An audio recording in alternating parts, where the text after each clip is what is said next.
Give praise, glory, and honor to the Most High Yah by way of Yahushua HaMashiach, our Master, King, and Savior. John 5:39. And it says, search the scriptures, for in them you think you have eternal life, and they are they which testify of me. And you will not come to me that you might have life. I receive not honor from men, but I know you, that you have not the love of Alahym in you.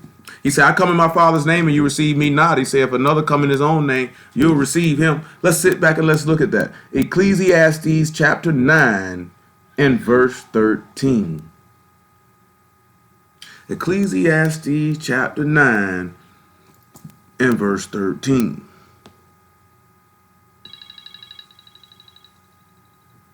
Bing. Give me 1 second, y'all, before I read that. This last, I had that one on deck. I had that right. And I would have had it got to be a little bit more confident with yourself. Now, I had a brother ask me earlier today, 'cause I don't think the sun done went all the way down. He was like, what would I tell somebody who just starting out how to follow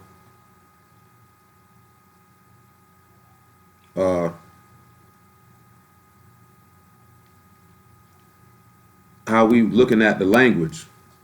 And I'm like, and it's really like you would have to speak to, hello?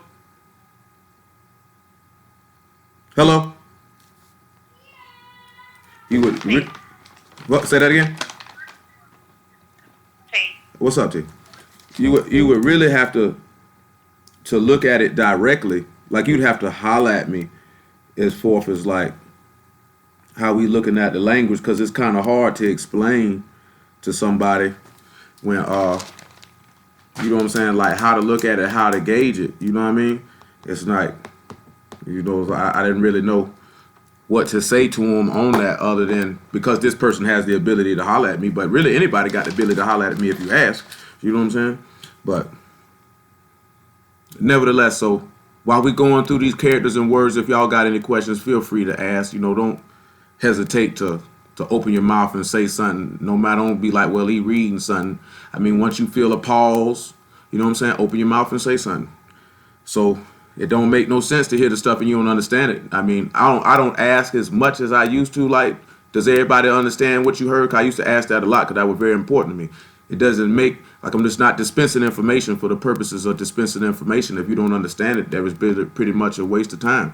The objective is that you understand it, you grasp it, hopefully you believe it. Now, I can't help you on the faith and the believing part. I can't really help you with that, because that's something inward of and separate of each and every individual. You know what I'm saying? Some people hear the word and believe it. Some people hear it and they don't. Some people hear the word and they move to keep it. Some people hear the word and they not move to keep it. That's individual. You know what I'm saying? No one can make us do that. So, but I can answer your queries at any given time. Ecclesiastes 9 and 13 though. Now I remember what I was doing in the first place. And it says, This wisdom have I seen also under the sun. It seemed great unto me. Well, we know wisdom is the word kokma. And we know that that word means to be skillful in war. So this man says that he's seen warfare under the sun. And it seemed great. The Hebrew word for great, because we're going to look at it in another place. Y'all can get ready to write these characters down, because we're going to look at it. The word great is gadol. And it is spelled G-A-D. That is G-A-D. O-W-L. I'll give everybody a moment to be able to write that down, and I'll say it again. It is G-A-D O-W-L. One of the meanings of it is haughty, proud, greatness, and important. So we know in this aspect, we wouldn't be looking at proud, so to speak. We'll be looking at greatness, because he sit back and look at it. He say, I seen wisdom under the sun. It seemed great to me. That warfare, that ability to fight, it seemed great or important to them. And that's what we have to sit back and look at, is wisdom is very important. Because with wisdom, you have the ability to combat sin. You have the ability to combat the flesh. And we'll look at and see how Mashiach was made wisdom unto us. And that when wisdom rests in you, it gives you the ability to ward off the flesh, because Hamashiach will give you the skill to war. And the skill to war is with the word. because the fear of Yahuwah is the beginning of wisdom. So that reverence and respect for his word is what is going to give you the skill to ward off the flesh, because the flesh is always going to be present. You know what I'm saying? Like I said, I was asked a good question today, and it's not the first time I've been asked it. Matter of fact, I had a conversation with some brothers along that same line of the question that was asked to me. And it was like, why did y'all make it? Like the brother asked me last week, why did y'all make us to sin if he knew we were going to sin? Why he just didn't make us not to sin? And the key to the matter is he didn't make us to sin. And we're going to read that word. Now, this flesh has frailties and it has weaknesses, but he didn't make us to sin nor instruct us to sin. Out of our own minds and desires, we chose to do that. Now, the Hebrew characters for this, the first one is the Gamal, and that means to lift up. So your first character is the Gamal. Your next character is the Daleth, which we'll be looking at the pathway or the door to enter. So we're looking at being lifted up to the path or door to enter. And the last character is the Lamad, which is to teach or authority, the staff, the shepherd. So when we put this sentence together, we look at to be lifted up to enter into the pathway to be taught by the shepherd. So when we look at this word, this is what comes to mind. And we're going to get more in detail in it in just a moment. Now we look at verse 14. There was a little city, few men within it, and there came a great king against it and besieged it and built great bulwarks against it. Now, again, before we go to enter through these here, I want to go ahead and get these words out to you before we go any further. The next word that we're going to be looking at is besieged. The Hebrew word for this is Sabav, but it is spelled C-A-B-A-B. It is pronounced Sabav, but it is spelled C-A. I'm such an idiot. B-A-B. Sat there, looked at this thing, wrote the straight wrong character down like an idiot. Pardon me for a second, y'all, because I wrote my wrong Hebrew character down for this. So that is Savav. That's the word for besieged. It means to turn, to change, or to transform. That's what it means. To turn, to change, and to transform. To turn, to change, and to transform. Give me one moment. I made an error. I don't even know how I made that error. So let me get that corrected real fast. The first Hebrew character for this is the Samak. That is the first character for this word, and it means to turn. It also means support, small, or prop, but in this situation, we won't turn. The next two characters, because they are the same, are the Bat, which means tent or house. So when we look at besieged, it's to turn you from the tent or the house. So in actuality, this great king who's coming to besiege this little city is seeking to turn you from Alahym, turn you away from the house so you can't get in it. The other word that we're going to look at that we read in this sentence is bulwarks. If I'm going too fast with these words for y'all, get them, let me know. The next word is bulwarks. That is literally spelled, that the Hebrew word for that is masad, and it is spelled M-A-T-S-O-W-D.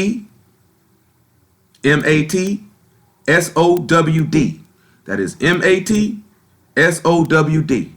It means sieged or stronghold.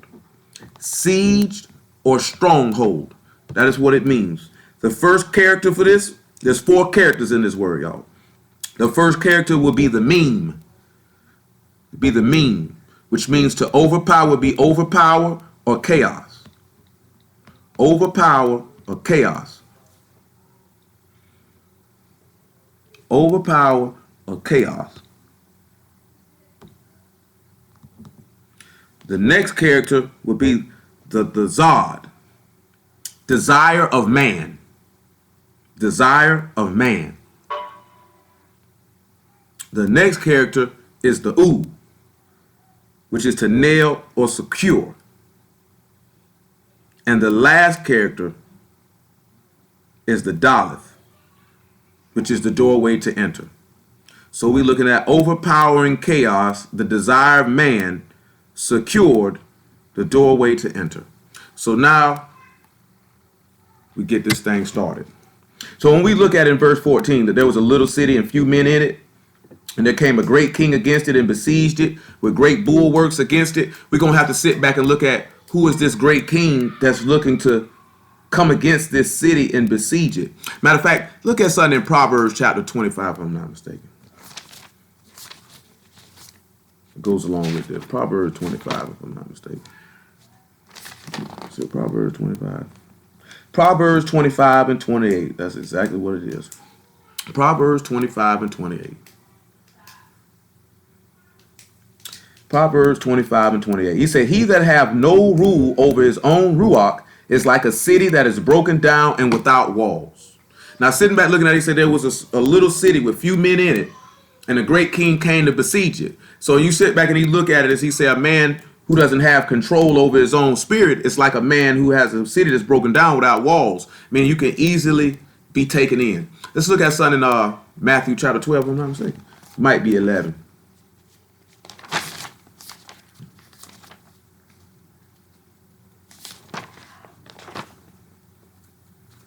Is it 11? If I was in Matthew, then I might be in the right place, and I wouldn't have. That's not what I want. It's actually Matthew chapter 12. Matthew chapter 12. About verse 25.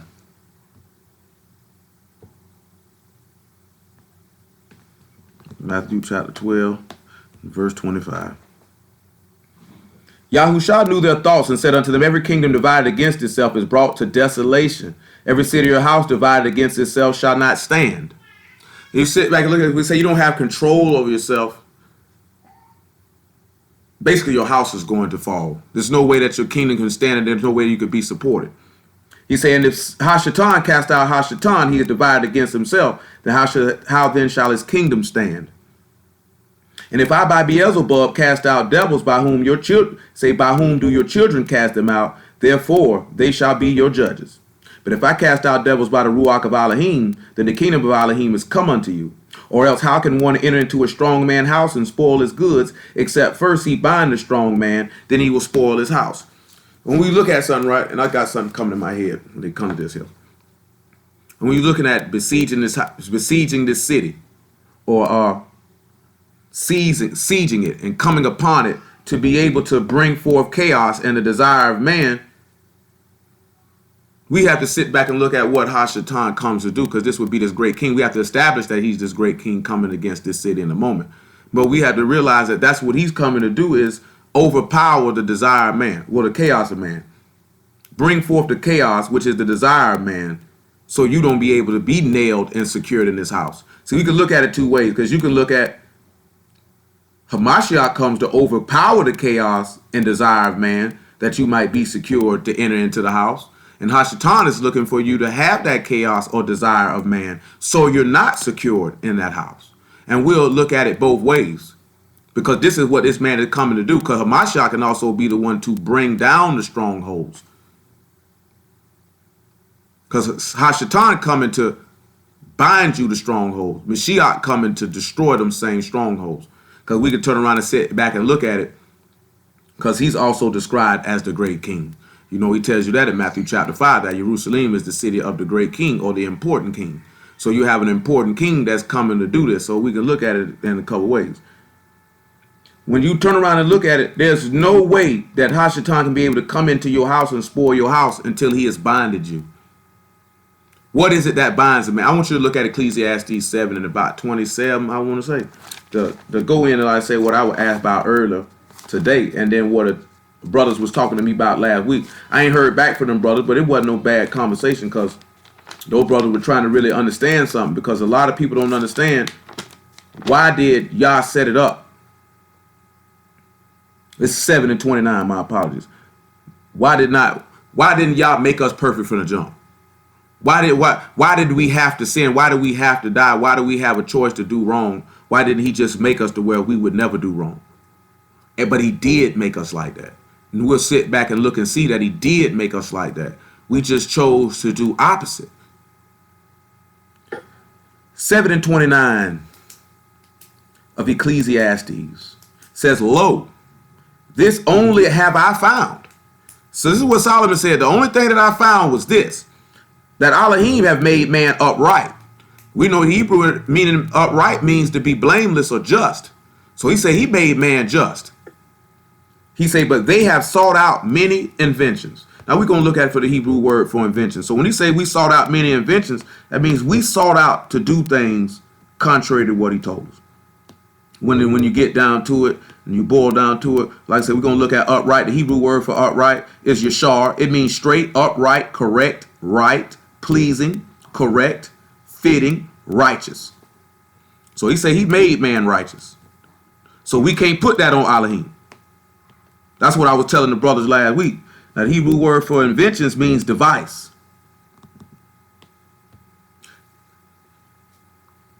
Look at Proverbs chapter 6 and verse 16. That means he say that man sought out many devices, many imaginations. That means his own thoughts. He went with his own mind. He desired to do what he wanted to do. Y'all bear with me, because now my mind is shifted into something. Proverbs 6 and 16, then Yeshayahu or Isaiah 65 and 1. And Isaiah 55 and 11. Proverbs 6 and 16. These 6 things doth Yahuwah hate. Yea, 7 are abomination unto him. A proud look, a lying tongue, hands that shed innocent blood, a heart that devises wicked imaginations, feet that be swift to running to mischief, a false witness that speak lies, and he that sow discord among brethren. So one of the things that Yahuwah abhors is a mind that devises wicked things. We could look at the Hebrew word for imagination. See what that word is going to come up and tell us. And this is why he tell you the carnal mind is death. You know what I'm saying? He say those that have a carnal mind, they can't please Alahym because your mind is constantly devising wicked things to do. And the word for imagination is simply thought, device, plan, or purpose, or an invention. And when we turn around and we look at that carnal mind, its whole purpose is to go against what Yah says. When we look at the definition for the Hebrew word for device, it says to cut in or plow or to be silent or speechless. I might have hit the wrong thing on that one. That devise is what we're looking for. Well, that's what that word means. So let's look at something, right? He say a heart that devises wicked imaginations. Let's look at Yeshayahu Isaiah 65 and 1 and look what he says. You got to remember, he said he made man upright, but man sought out his thoughts and his ways. So that's going back. What it comes into is that you have to have a mind, the mind of Alahym. And this is going to go back to those strongholds or those bulwarks that we're looking at, which will overpower that chaos. Because there's a war going on. And that war is between the flesh and the spirit. And it comes down to which one are you going to let rule? Which one are you going to let have dominion in your mind? It says, I am sought of them that ask not for me. I am found of them that sought me not. I said, behold me, unto a nation that was not called by my name. I have spread out my hands all the day unto a rebellious people who walk in a way that was not good after their own thoughts. That's be one of our biggest problems as the people, is that we walk after our own thoughts. And we feel like our thoughts and our desire and our will is what we have to do. That's how wicked imaginations get brought up, because you going by what you want. And then you act on it and you move on it. And it just causes you to be separated from Alahym and the purpose. Like we looked at on Wednesday, he say, hearken unto me, lest my soul depart from you. We don't sit back and listen to his words, then his spirit will depart from us, and then we end up being reprobate. Because when we say his soul depart, you sit back looking at his nephash, or the essence of living, or his ruach, or his word. Because now we sit back, look at not just necessarily receiving the Ruach HaKodesh, but his word will depart from your mind because you're not listening to it. You're not following it. You know what I'm saying? When the word is in your heart and you begin to turn from it and not follow it and listen to it, it naturally begins to fall out of your brain, and it will no longer restrict your behavior. See, for most people who are transgressors from the start, there's nothing in their mind to restrict their behavior because the word is not there. Then if the person doesn't have a desire to keep it, then it will never restrict their behavior. If a person has a desire to keep it, it's going to hold them back. Even when the flesh say go, the word going to say no. And you're not going to move. Even when the thought or the inclination comes, the word is going to battle it back and push it back. And you're going to stay leaning towards the word versus the desire of your flesh or the device in your mind. Let's look at Isaiah 55 and 10, or 11, I should say. My apologies. 55 and 6. 55 and 6. I got a lot of things running through my head. Y'all bear with me. Seek ye Yahuwah while he may be found. Call ye upon him while he is near. See, that's the one thing about it, right? You got to seek Yah while you can find him. He said, when you seek him with all your heart and all your soul and all your mind and all your strength, you will find him. Most people do not seek him with the whole heart, the whole mind, the whole soul, and the whole strength. That's why they don't find him.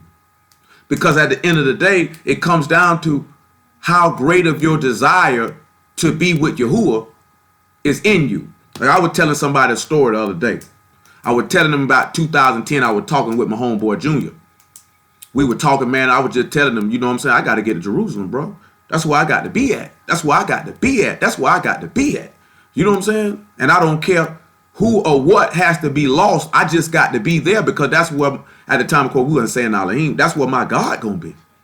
And he was like, I don't want to get to Jerusalem bad as you do. And I'm like, nigga, you sound retarded. You know what I'm saying? To me, that was such an alien statement on how could you not want to be where your God is? How can you say that this man is your power, your Alahym, your mighty one, your king, your savior, your maker, and you don't want to be where he is? He said, where I am, my servant will be also. So then you had to ask yourself, the people and places and things that you deal with, if Alahym's not there, then why are you there? Because that's what Hamashiach said in 12th chapter of John. He said, where I am, my servant will be also. And whosoever honor me, my Father will honor. So we supposed to be looking at, I need to be where Hamashiach is.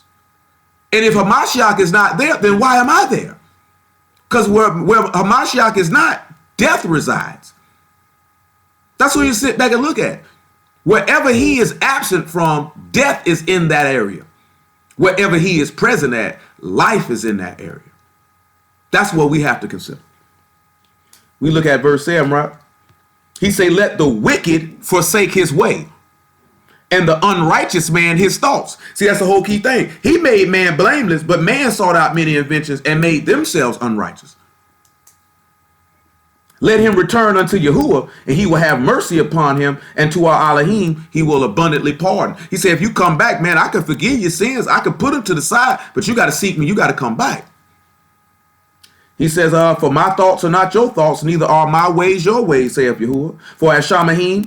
As the Shamahim are higher than the Arats, so are my ways higher than your ways, and my thoughts than your thoughts. See, that's the whole key thing. That's why he say a heart that devises wicked intentions, he hate that. Because his ways are not our ways. His thoughts are not our thoughts. We sat back and looked at, let me find that thing. I got it right here. We sat back and looked at the word for way the other day, and it means the pathway to the highest, so your sins can be covered. So you have to sit back and look at your way is the pathway to death. That's why he say the wages of sin is death. The gift of eternal life is Yahushua HaMashiach. Your ways lead to death. Your ways don't lead to the highest for your sins to be covered. Your ways lead to the Hashatan, to the pit, that your sins may be seen. You got to sit back and consider that. That's what your way gets you. Death. His way gets you away to him. So Mashiach say no man can get to the Father but by me. Because the Father's eyes is too pure to look upon evil and sin. Therefore, you got to be covered in the Mashiach. All this is going back to when you see Jacob putting on the goat hair to be as Esau. And the father, Isaac, accepted him and gave him the blessing of the firstborn. Because nothing else could come unto Isaac for him to be able to get that blessing. You can't come unto the Father and your sins ain't covered. So you got to go through the pathway to get to the highest. You got to go through Yahushua HaMashiach. So if we looking at he is not present where we at and what we doing, then it has to be a change has to be made. A change got to be made, because then we separated from life. Because at the end of the day, he said that let's hear the whole conclusion of the matter. Fear Alahym and keep his commandment. That's what Ecclesiastes 12 and 13 tell us. That's the whole duty of man. That's your whole duty. All that other stuff, that don't even matter. Anything outside of that, Yahuwah Baruch. That means he blessed you with it. Anything outside of that, he blessed you with it. Because your whole duty from the jump street is to fear this man and do what he tell you. That's your whole duty. Respect his authority and do what he tell you. But well, you know what messes us up? We don't respect his authority. We don't do what he tell us. We go after our own thoughts and our own way and our own mind, and it gets us outside of it. This is what the next thing he said, though. For as the rain come down and the snow from Shamahim, return not hither, but water the arats, and make it to bring forth in bud, that it may give seed to the sower and bread to the eater. This is what he said. Listen to him again now. For as the rain come down and snow from Shamahim, and return not thither, but water the arats, and make it bring forth in bud, that it may give seed to the sower and bread to the eater. So shall my word be that go forth out of my mouth. It shall not return unto me void, but it shall accomplish that which I please, and it shall prosper in the thing whereunto I sent it. Well, let's look at something in Matthew chapter 13, right? Because he said he gonna water the arats, make it bring forth in bud, give seed to the sower. We still ain't forgot about these thoughts, because see, we gonna go back and sit back and look at. He made you upright. You chose to do what you wanted to do. And now we got to sit back and look at how can you get them thoughts under control, that you overpower that chaos and overpower that desire of man, so you can be secure to enter into that door. How you going to be able to do that? Because this great king is coming to besiege this little city. Matthew chapter 13. I know it's a lot. I know it seems scattered. Y'all will it all go together though. Matthew chapter 13, about verse 18. I'm sorry, I said 20. I meant chapter 13. 13 and 18. 13 and 18. Matthew 13 and 18. Matthew 13 and 18. Hear ye therefore the parable of the sower. When anyone hears the word of the kingdom and understand it not, then come the wicked one and catch away that which is sown in his heart.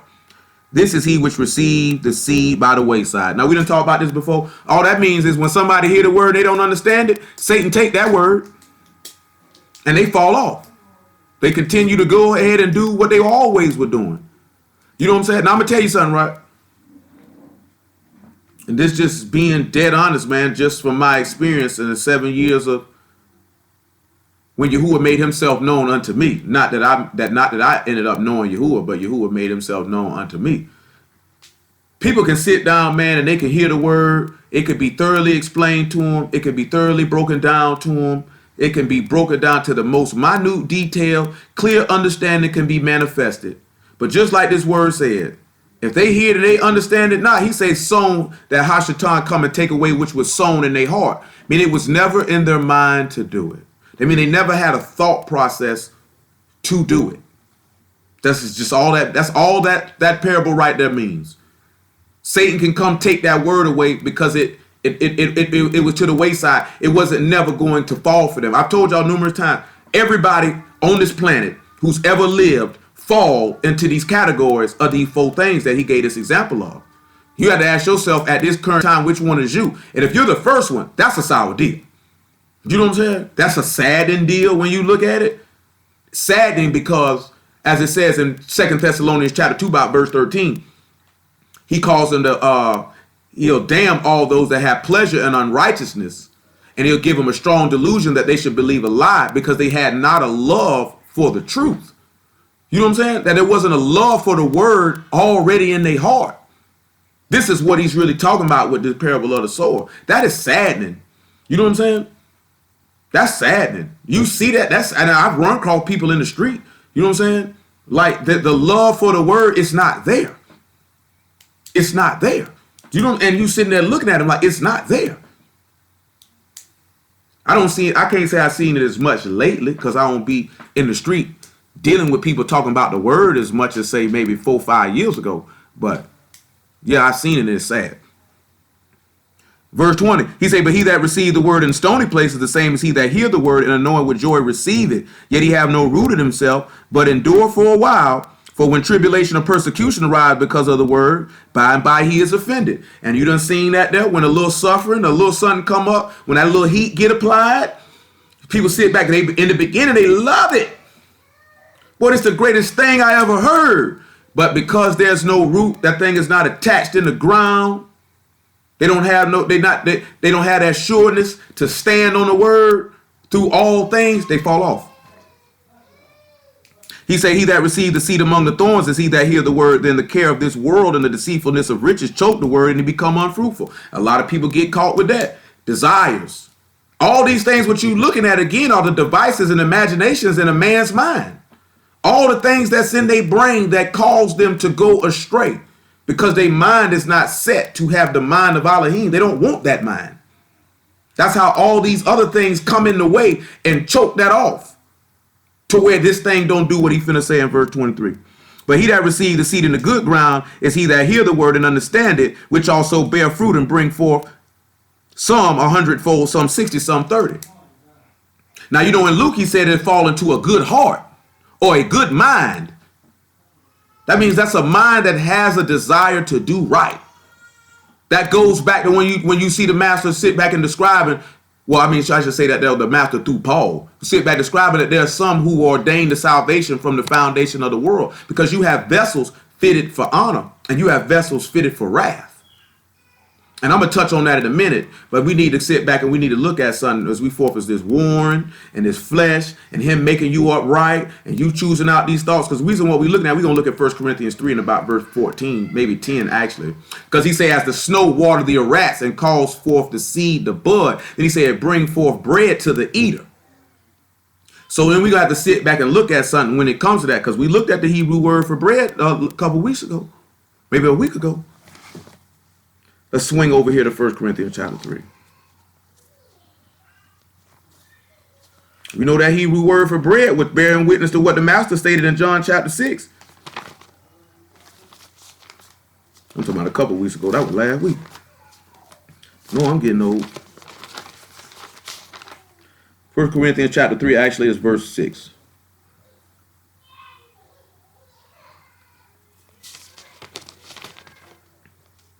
He says, make it 5. Who then is Paul and who is Apollos, but ministers by whom you believed, even as the master gave to every man? I have planted, Apollos watered, but Alahym gave the increase. So then neither he is he that plant anything, neither he that water, but Alahym that give the increase. Now he said, as the snow waters the arras. Let me look at something when it comes to that. He said it causes the seed to grow forth and bud. See, when you sit back and look at, one can plant the seed and then one comes with the word and waters it so that seed can bring forth fruit. But the only way that seed going to be able to bring forth fruit is because there's a desire of the hearer to keep it in the first place. Hold on one second. Yes, Leah, what may I do for you? Yes, Lizzie, what may I do for you?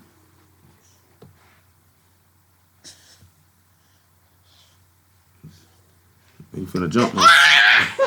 When we look at snow, we'd have to spell that out because it's just gonna say snow, and we got too many words to look at in the first place.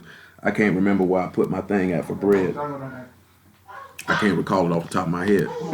So when we turn around and you look at, come here, Lizzie. It's time to go to bed. Come on. Night night. So when we sit back and we look at him saying, as the snow water the rats and cause the seed to bud. Come on. Night night. We could turn around and we could look at how he rained the Ruach on Hamashiach when he was in the grave, and he caused that to bud, to give bread to the eater. We know this because Hamashiach said, broke that bread and said, take, eat. This is my body. So when you turn around and that seed is being able to be brought forth, and there's be able to be bread to the eater. Eating of this man's body is to be a partaker of his death. Being a partaker of his death is going to give you the ability to overpower the chaos and the desire of man, that you can be secure to enter into the house. Let's look at something with the desire of man. And let's look at something in Genesis chapter 1 first. Let's show you how the Most High made man upright. None of this stuff came to my head when verse 1 and 26 when I was talking to the dude, because we were just having a conversation. But the word bears witness that he made you upright. Genesis 1 and 26.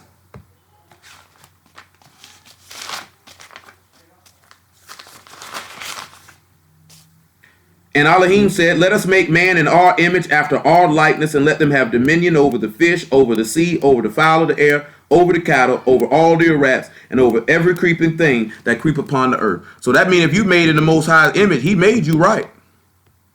Now, of course, you know you were made from dust. You wasn't made from the eternal image that he was made from. But he made you upright, though. When we look at image, the Hebrew word for that is salim. It means images or likeness or resemblance. So we were made to resemble Alahym from the jump street. We'll look at the Hebrew word for likeness. And it means similar to or like or as. The word, I'm going to mispronounce it. It looks like it's demuth. Hold on. Strong's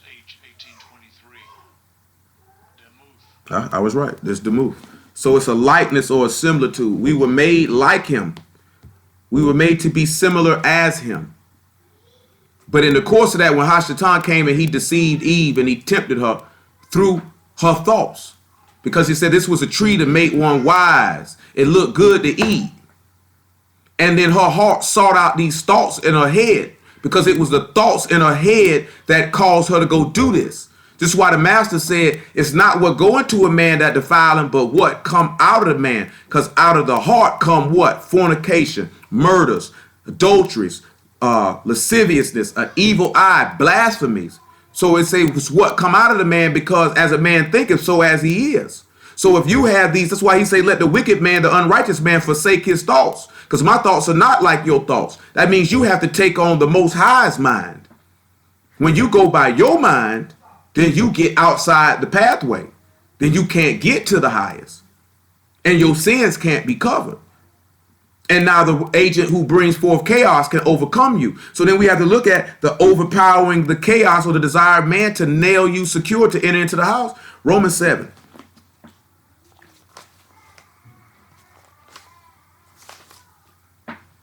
Romans 7 and 14. Then Galatians 5 and 16. Let's see what Paul got to say when it comes to this. He say, for we know that the law or the Torah is spiritual, but I am carnal, sold under sin. For that which I do, I allow not. For what I would that do, I say, for that what I would that do, I not. But what I hate, that do I. If then I do that which I would not, I consent unto the Torah that it is good. So you sit back and look at, if you go against the law, you show forth that it's good.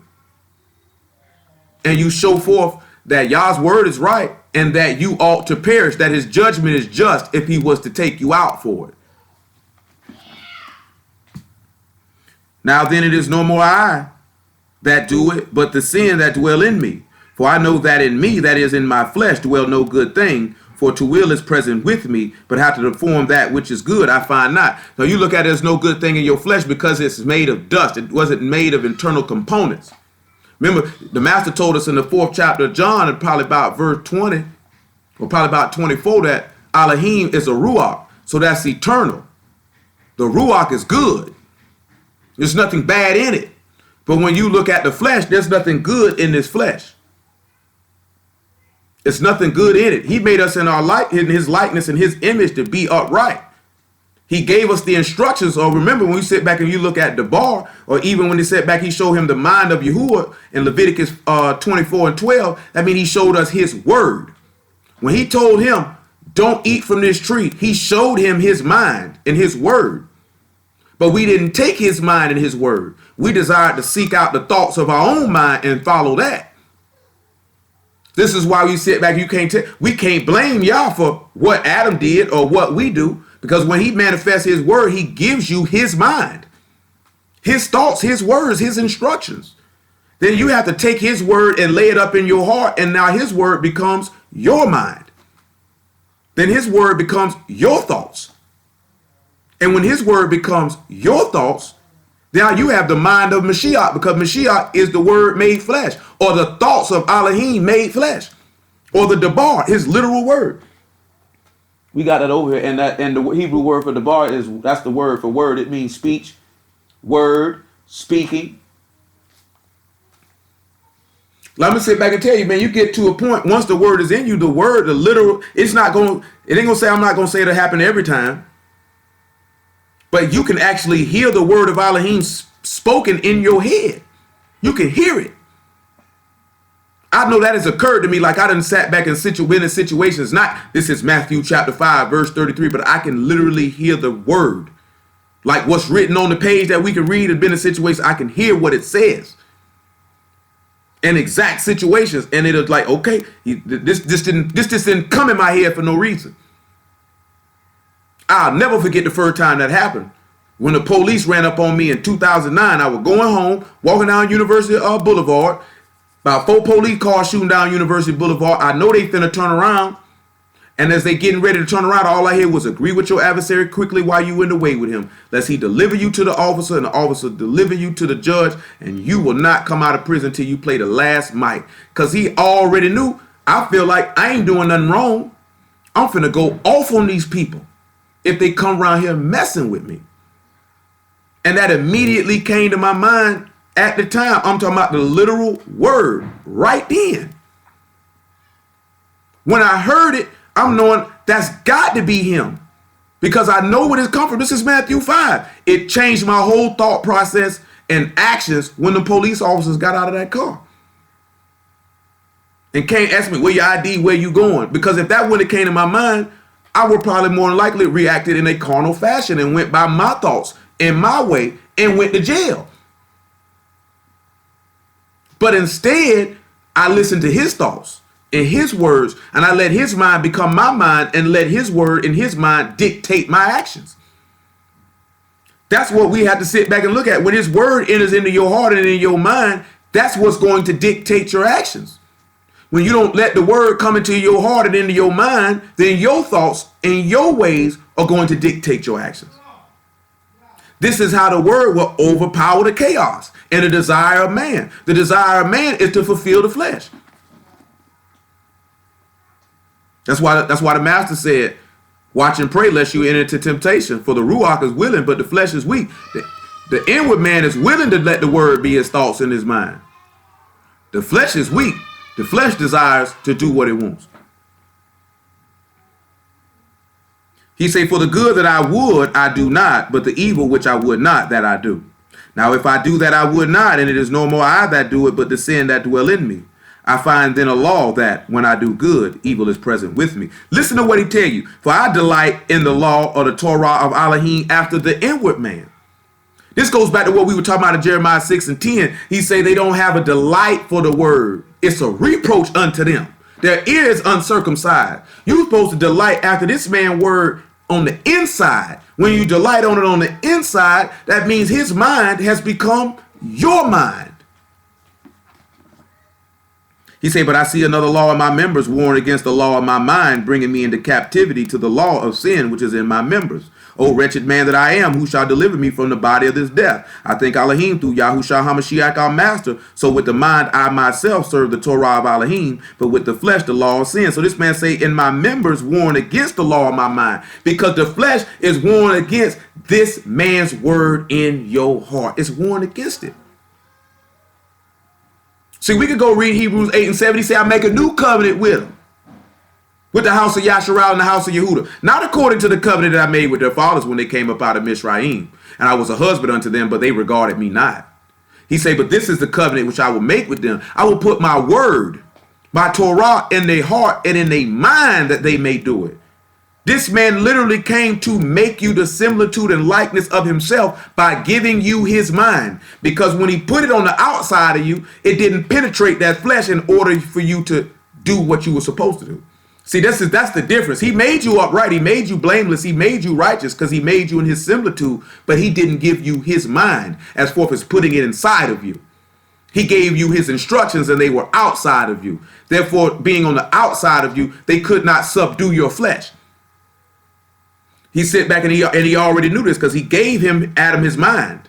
And Adam gave that mind to Eve, but they went against that mind because that mind was not inside of them. So when the Mashiach turned around and came, he did it in the reverse. He put that word, that mind inside of you so that he will be forever present with you. But you got to have a good heart to let that seed fall in and bear forth fruit once it's planted and once it's watered, because it's watered with the word. Because remember, the man say that's the mean, the Hebrew character for water.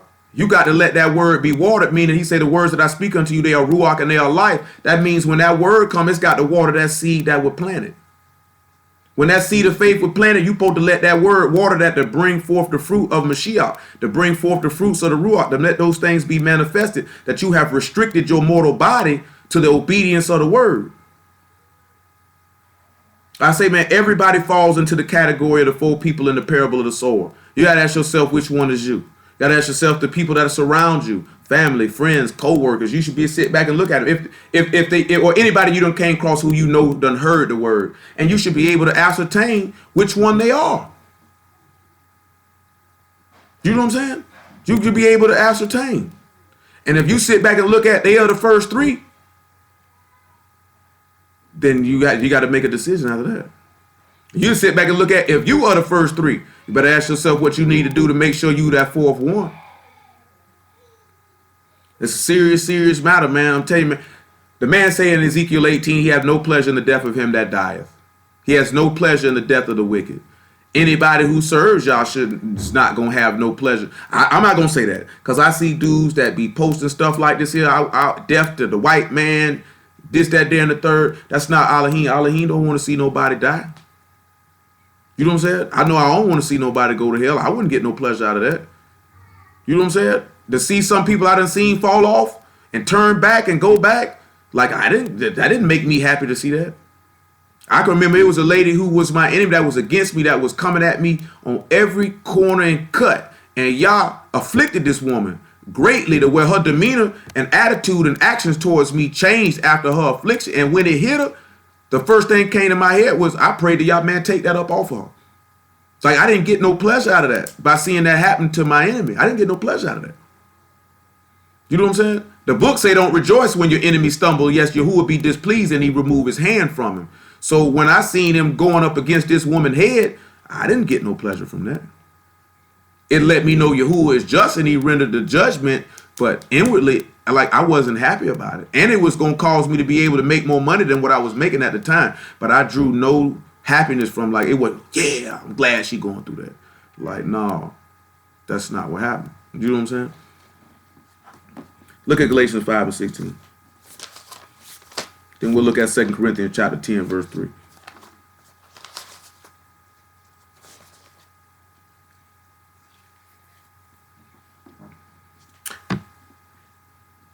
This I say then, walk in the Ruach, and you shall not fulfill the lust of the flesh. For the flesh lusts against the Ruach, and the Ruach against the flesh. And these are contrary the one to the other, so you cannot do the things that you would. But if you be led of the Ruach, you are not under the Torah. Now the works of the flesh are manifest, which are these: adultery, fornication, uncleanliness, lasciviousness, idolatry, witchcraft, hatred, variance, emulations, wrath, strife, sedations, heresies, envyings, murders, drunkenness, revilings, and such like, of which I tell you before, and as have told you in time past, that they which do such things shall not inherit the kingdom of Alahym. But the fruit of the Ruach is love, joy, peace, long-suffering, gentleness, goodness, faith, meekness, temperance. Against such there is no law. And they that are Mashiachs have crucified the flesh, and there goes that nail. See, the only way to be able to overpower the chaos and the desire of man is to nail or to mortify your members by the word. Nail it on the stake with Mashiach. Nail yourself to the word. And they that are Mashiachs have crucified the flesh with the affections and lusts. If we live in the Ruach, let us also walk in the Ruach. So if we're going to live in the word, let us walk in the word. When you do that, you have taken on the mind of Alahym. You know what I'm saying? See, Paul made reference. You go over to 2 Corinthians chapter 10, about verse 3. Paul made a reference in 2 Corinthians chapter 2. Who have known the mind of the master that he may instruct him, but we have the mind of Mashiach. We know Mashiach has taught us to forsake the world and to forsake the flesh and to become a new creature made of him, born of him. That's the only way you're going to overpower the chaos and the desire of man, is to nail yourself to the word or to die. The main reason why people don't stop sinning because they don't want to die. He said, he that loses life shall save it. Do you know what I'm saying? When you got it in your mind, I'm going to do what I want to do. I don't care what this word say. I'm going to do what I want to do. That's dangerous. Do you know what I'm saying? That's not the mind of Alahym. That's not the mind of Mashiach. It's not the mind that he had. He said, let this mind be in you, the same mind that was in Yahushua HaMashiach, that he that suffered in the flesh cease from sin, meaning denying himself, restricting yourself, starving the flesh, but feeding your ruach with the word. So why Paul said, I delight after the law of Alahym, after the inward man. Because at the end of the day, we'll read it in a minute. Let me go and get this 2 Corinthians 10:3. And get Hebrews 4:12. Make it 10:2. He said, but I beseech you that I may not be bold when I am present with that confidence, where if I think to be bold against some, which think of us as if we walked according to the flesh. He said, but though we walk in the flesh, we do not war after the flesh. That's that kokma now, that's that wisdom. We walk in the flesh, but we don't fight after the flesh. Before we get Hebrews 4:12, you get Ephesians chapter 6, about verse 12 before that. So we're going to hold Ephesians 6:12 and Hebrews 4:12. He said, man, we walk in the flesh, we don't fight after. A lot of people sit back and you fighting after the flesh, don't realize this is a spiritual war. You know what I'm saying? You don't sit back and look at, like when Hamashiach told Peter, get behind me, Satan. He didn't sit back and realize the adversary was going against what the master was supposed to do. Peter said, you can't die. But the master know what the word say, he got to die. And sometimes people get used by the adversary, don't even know the adversary is using them. And that's just being dead real. And I'm talking about this being dead real. The adversary can only use somebody who is not of Alahym. Somebody who is of Alahym, the adversary can't use. He can't use him. He can't use her. That's what he does. He can use carnal-minded people to get off on you. At the time, Peter was carnal-minded. They didn't have a ruach. He didn't know that he was being used by the adversary. He didn't know it. He wasn't aware of that. Listen what he say, verse 4. He say, for the weapons of our warfare are not carnal. This is what he say. The weapons of our warfare are not carnal. This is going to come back when we go back to Ecclesiastes 9. He say, but mighty through Alahym to the pulling down of strongholds. See, that is again dealing with the bulwarks of the Matzah. In order to be able to pull down the strongholds, which is the strength of the flesh to cause you to not be upright before Alahym, you have to overpower that chaos and that desire of man with that nail to be able to enter into the door, to get into the house. You got to be able to do that. You have to allow the word to overpower the desire of the flesh. Like Paul say, I don't fight like one that beat up against the air. He say, but I keep my body under subjection. In order to keep your body under subjection, you must take on the mind of Alahym. The word of Alahym will subject the flesh. It will rein it in. A sinner has nothing to rein them in. A sinner feels free that I can do what I want, when I want. He say, casting down imaginations and every high thing that exalts itself against the knowledge of Alahym, and bringing into the captivity every thought to the obedience of Mashiach. So that's what the word is going to do. It's going to cast down. I had an example about a week or so ago. A thought came in my head like you could go do this. But at the end of the day, the word is going to bring that down. It's going to cast that down. This thought is coming in that's going against the knowledge of Alahym. Got to cast that down with the word and trample it under your feet. Like he said he'll do to the serpent. Those thoughts that come into your head that are contrary to the word, those will be the desire of the serpent. That's why he say the lust of your father ye will do. The lust of the flesh is what Hashatan go after. So when those desires of your flesh and those thoughts come into your mind, you have to bring them down under the obedience of the word. That's why he say a man don't have no control over his ruach. It's like a city broken down without walls. Anything, the thief can come right in the house and spoil it. He say a strong man can't come in the house and spoil the goods till he bind the strong man. Hello? Shalom. He can't bind the strong man till he break in the house. It's real easy for him to break in the house if you can't control yourself because ain't no walls around the house. It's easy. You know what I'm saying? You have to sit back and look at it. That's why he say That's why Proverbs chapter 4 say guard your heart, for the issues of life forever. You got to guard your mind. You don't guard your mind, that man slide right on in there. That's why he tell you to guard your heart. That's why he say abundance of the heart, the mouth speak. Whatever's in your heart, that's what's going to be manifested. If the word of Alahym is in your heart, that's what's going to be manifested. If the carnal mind is in there, then that's what's going to be manifested. That's why he say a good man out of the good treasure of his heart bring forth good things. An evil man out of the treasure of his heart bring forth evil things. A sinner going to bring worldliness and transgression. A good person is going to bring forth righteousness and spiritual things. It's simple as that. Like it's black or white with Alahym. There ain't no gray area. Ain't no in between. You either wicked or you righteous. You either Kadesh or you unkadesh. There's no in between. That's why he say, I'd rather you be hot or cold. He say, you lukewarm, I spit you out my mouth. I can't do nothing with you. We have to look at that and think upon that. We got to take our mind and make it his mind. Then we're one with him. That's why he say, make us perfect in one as ye are. We one with him then. Because we got the same mind he got. Ephesians chapter 6.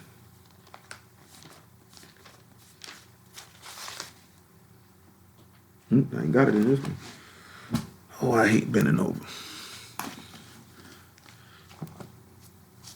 I ain't got but one more week of this work. But it's 6 months of this powerlifting, this PH3, that broke my lower back down now. All that heavy squatting and deadlifting all for these 6 months. Central nervous system tapping out. It was crazy. My 6 and 10. My back was killing me on that last set of squats. He got strong to bang out some high quality reps on the last one. I don't know where that came from. Say, finally, my brethren, be strong in the master and in the power of his might. Put on the whole armor of Alahym, that you may be able to stand against the wiles of the devil. For we wrestle not against flesh and blood, but against principalities, against powers, against the rulers of the darkness of this world, against spiritual wickedness in high places. You have to remember that. You don't fight against flesh and blood. You fighting a spiritual war. You fighting a spiritual war. That's why he say don't judge according to appearance, judge righteous judgment. You can't judge stuff according to the flesh. You can't judge stuff off the looking of your eyes and the hearing of your ears. You have to judge it according to the word, because you're fighting a spiritual battle. It is a spiritual battle that you are fighting. You're not warring against the flesh. That's why when you look at that coat, when you look at that war, the skill in war, you're not literally warring against another person. You're warring against spirits. You're warring against transgression. You're warring against darkness and all manner of things. And we're going to sit back and look at that at the end of that Ecclesiastes 9. That's why he say one sinner destroy much good. That's all it takes too. It don't take 5, 6, 7 sinners to destroy good. It don't take but one. Hebrews 4 and 12.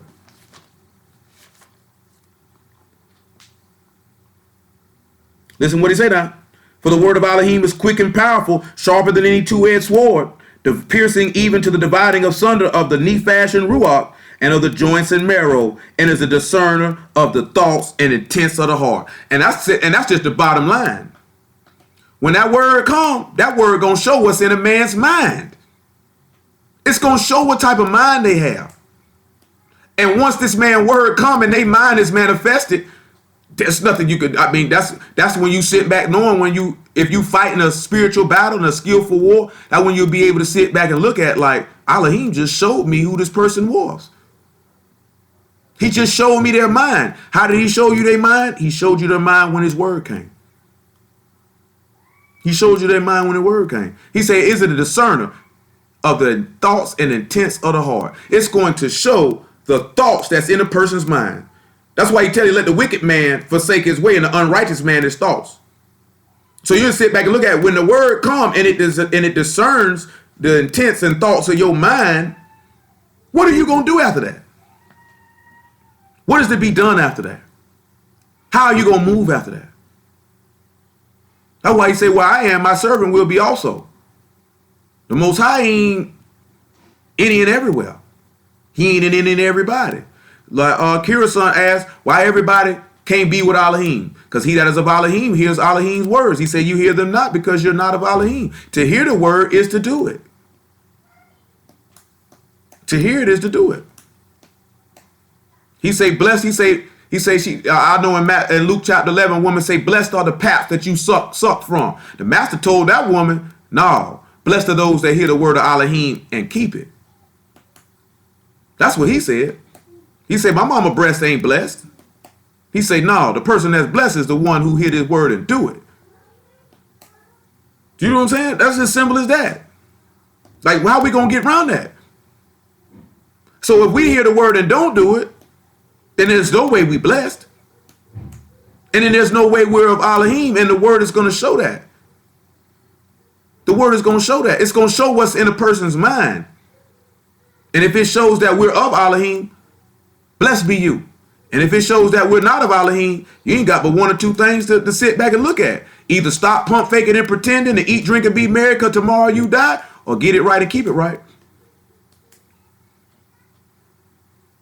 Now, at the end of the day, if the word come up and it shows something that was in your mind that's not right, and you change it, blessed be you. But if the word come up and show something that's in your mind and then you're not right, and you don't change it, well, damn to be you. Because that means you giving the Most High a middle finger.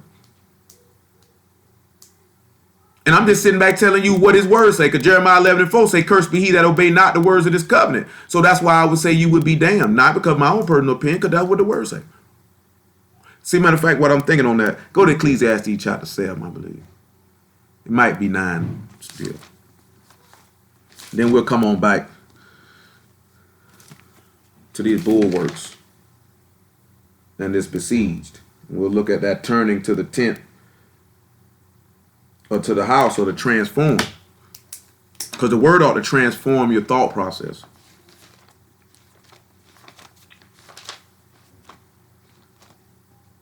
Let me make sure that's what I want. Ecclesiastes chapter 9. 9.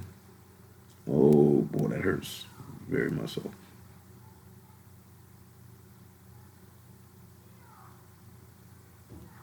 Let me see, verse 9. What was it, 7?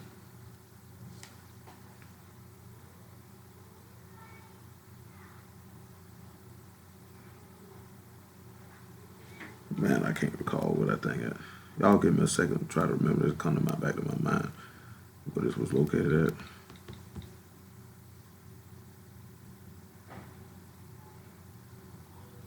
Ecclesiastes 7, I'm looking right at it too. That's the word part. Ecclesiastes 7 and 13. That's the word part about it. I'm looking right at it. He say, consider the work of Alahym, for who can make that straight which he has made crooked? Now we have to sit back and look at who can make somebody right who he done made wrong. He say, consider the work of Alahym. So that means now we got to sit back and look at the work of Alahym. Right? We got to look at the work of Alahym, right? Let's look at Romans chapter 9. He say, consider. That means think upon the work of Alahym. Who can make straight whom he have made crooked? Who can do that? You got to consider his work. You know, I was with Lil Stanley and another brother. We had a little thing we went to, man, last night. And we were sitting out there and we were talking to the brother, man, about a whole bunch of things. And I was sitting back telling him, like, there are people that are just not supposed to hear the word. Like he said, I hardened Pharaoh's heart. I raised you up for this purpose to show my power in thee. Which we going to read what that's quoted from. That's in Exodus chapter 6. That's in Shemot chapter 6. You know what I'm saying? But we just having that discussion like, yeah, man, we could go to people, hit them with this stuff, man, break this stuff down beautifully. But if they're a vessel made for wrath, there's nothing you can do. What I was telling them was, matter of fact, now it's coming to my mind exactly what I was telling them. What I was telling them was this. Most people do not know or don't understand the work of Alahym. They don't know that if you hear the word and you have a pleasure to do wrong, that this man will give you a strong delusion that you will believe a lie so you can be damned. Because he said in Isaiah 66, he said, when I spake, you didn't answer. And when I called, you did not hear, but chose to do that which was evil before my eyes. He said, therefore, I'll bring a delusion upon you and your fears upon you. You know what I'm saying? He said, when your calamity come, I'm going to laugh at it. He said, when your fear come, I'm going to mock you. That's what we say in Mosley chapter 1 in this same scenario. And I was telling them, most people don't know that this is how Alahym operates. But he only operates like that because, like Romans 1 and 28 say, you didn't like to retain this man's knowledge in your mind.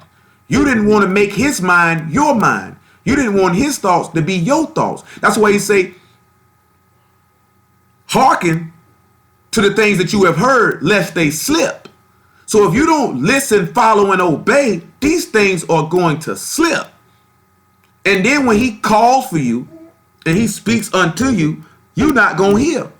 And since because you don't hear, you're going to follow your own thoughts in your own way. And he going to sit back and look at, this is a people that not good. They go after their own thoughts. They don't follow after my thoughts. Therefore, he'll bring a lie on in your mind for you to believe that he with you when you know you not doing what you're supposed to do. Most people don't know he'll operate. The people are like, God will let you believe a lie? Absolutely. When you don't want to do right. God will kill. He'll do. People don't consider his work. Oh, I say consider the work of Alahym. That means we can actually go and look at the work of Alahym that nobody couldn't make straight what he made crooked. Hey, that little buddy. Hey, little buddy. You done escaped. 9 and 8. 9 and 7. All right, thanks. Neither because they are the seed of Abraham, my bad, verse 6, not as though the word of Alahym take none effect, for they are not all of Yasharal, which are of Yasharal. Just because somebody of the seed of Abraham, Isaac, and Jacob, that don't mean they of Alahym. That's why I say he that is of Alahym hears Alahym's words. Just because they are the stock of the nation of Yasharal, don't mean God with them. Don't mean God in them. Don't mean God want them. Listen why he say this though. Neither because they are the seed of Abraham are they children, but in Isaac shall thy seed be called. That is, they which are the children of the flesh, these are not the children of Alahym, but the children of the promise accounted for the seed. Get that out your mouth. Now we know this talking about Ishmael and being a child of the flesh or being born of Hagar. But we know he that commits sin is the servant of sin, and the servant abide not in the house. We know that he told Hagar that Sarah gave instruction to Abraham, and Alahym told Abraham to listen to his wife to put the bondwoman out. So when we turn around and look at, you can be of the seed of Yasharal, but if you walk according to the flesh and you don't have the mind of Alahym, because the carnal mind is death, but the spiritual mind is life and shalom, then you're not counted for the seed. You're not of Alahym. The promise is not with you. He does not recognize nor see you. That's why he say, consider the work of Alahym. The work of Alahym in the Torah was to tell her to put the bondwoman out. You can't make straight what I done made crooked. The work of Alahym say, I will harden Pharaoh's heart. And even though the word was spoken unto him and Moses showed him signs and wonders, it didn't make a difference. Because you can't make straight what Alahym has made crooked. When you look at all the prophets that came to Ahab to warn him about what he was doing, even Rehoboam and Jeroboam, nothing could change what happened because you can't make straight what he made crooked. You got to consider the work. We can go on and on and on. Look at Saul. Saul couldn't be made straight. Alahym made him crooked.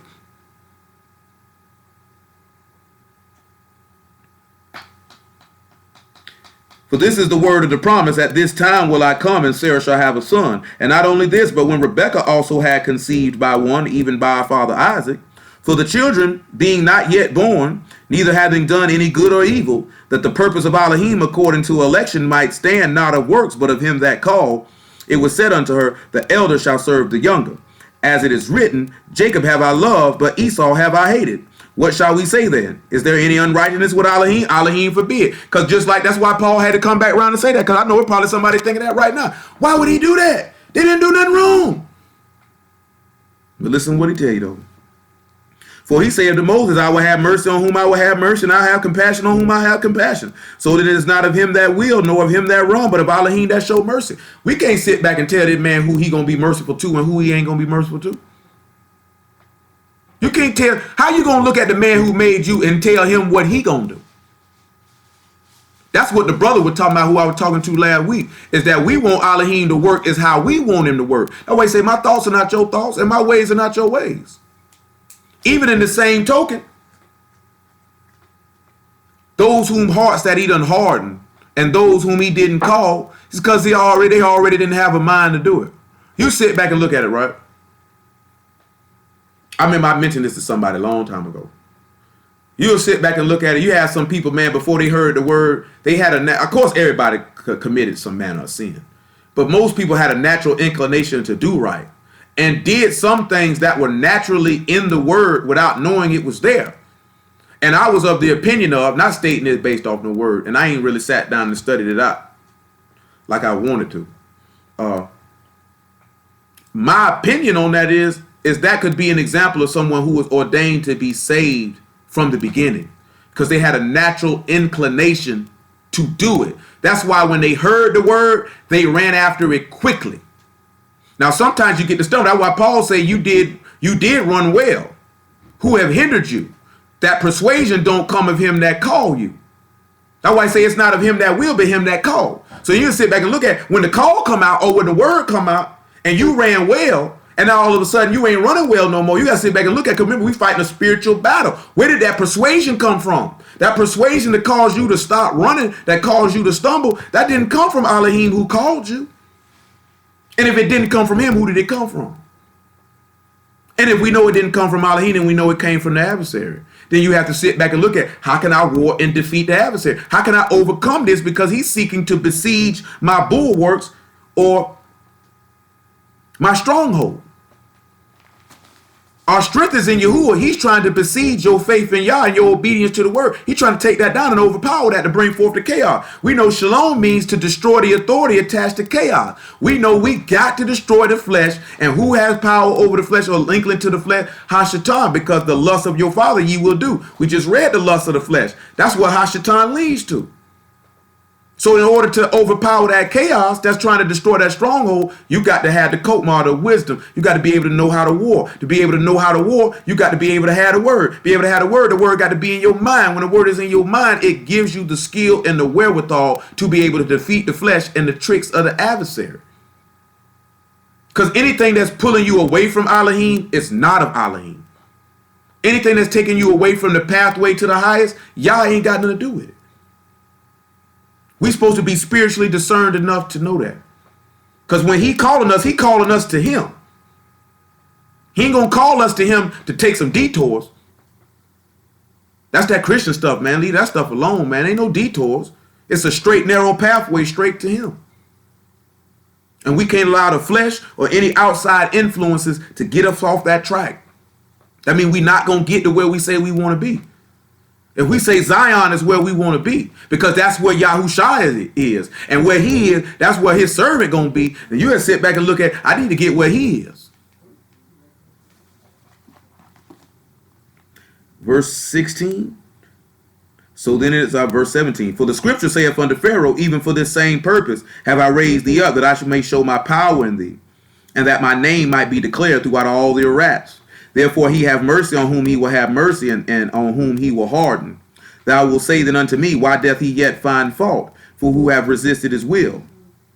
Nay, but, O man, who art thou that reply against Alahym? Shall the thing formed say to him that formed it, why hast thou made me thus? Have not the power over the clay, and of the same lump to make one vessel unto honor, and another unto dishonor? Hello? Lost connection. Yes, sir. He say, what if Alahym, willing to show his wrath and to make his power known, endured with much long suffering the vessels of wrath fitted to destruction? And he that make known the riches of his esteem on the vessels of mercy, of which he afore prepared unto esteem. Now, when you sit back and look at, he say against him, because we look at Pharaoh, right? He say he hardened Pharaoh's heart. Let's look at Hebrews 3:14, and let's see what hardened Pharaoh's heart in the first place. Because when he say he formed us, some people got a hard heart because they have a pleasure in something. And it's one thing that hardens the heart. That's why that seed ain't able to fall in that ground. That's why he say the seed fell amongst the stones or to the wayside. Because it's the heart that was in it, was the mind that was in that man. Get your Amos 4:13 right behind this.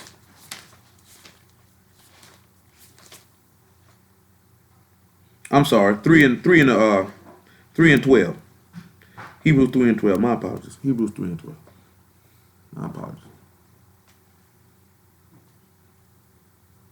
Take heed, brethren, lest there be any of you an evil heart of unbelief in departing from the living Alahym.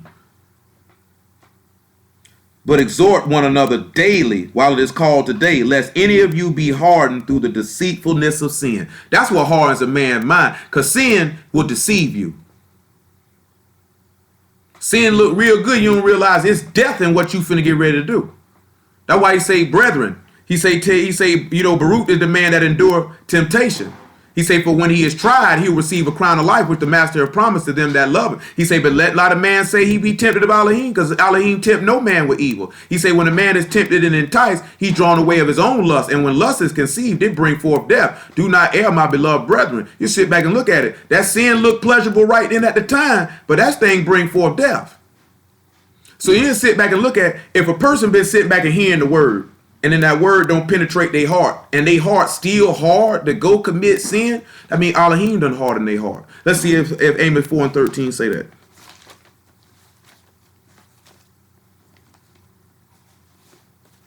I mean, because the Most High can give you a mind to serve him, and he can give you a mind to go against him. But it's going to be really, truth be told, it's going to be consistent with the mind of that the individual already possessed. Amos 4:13. I'll read 12 though.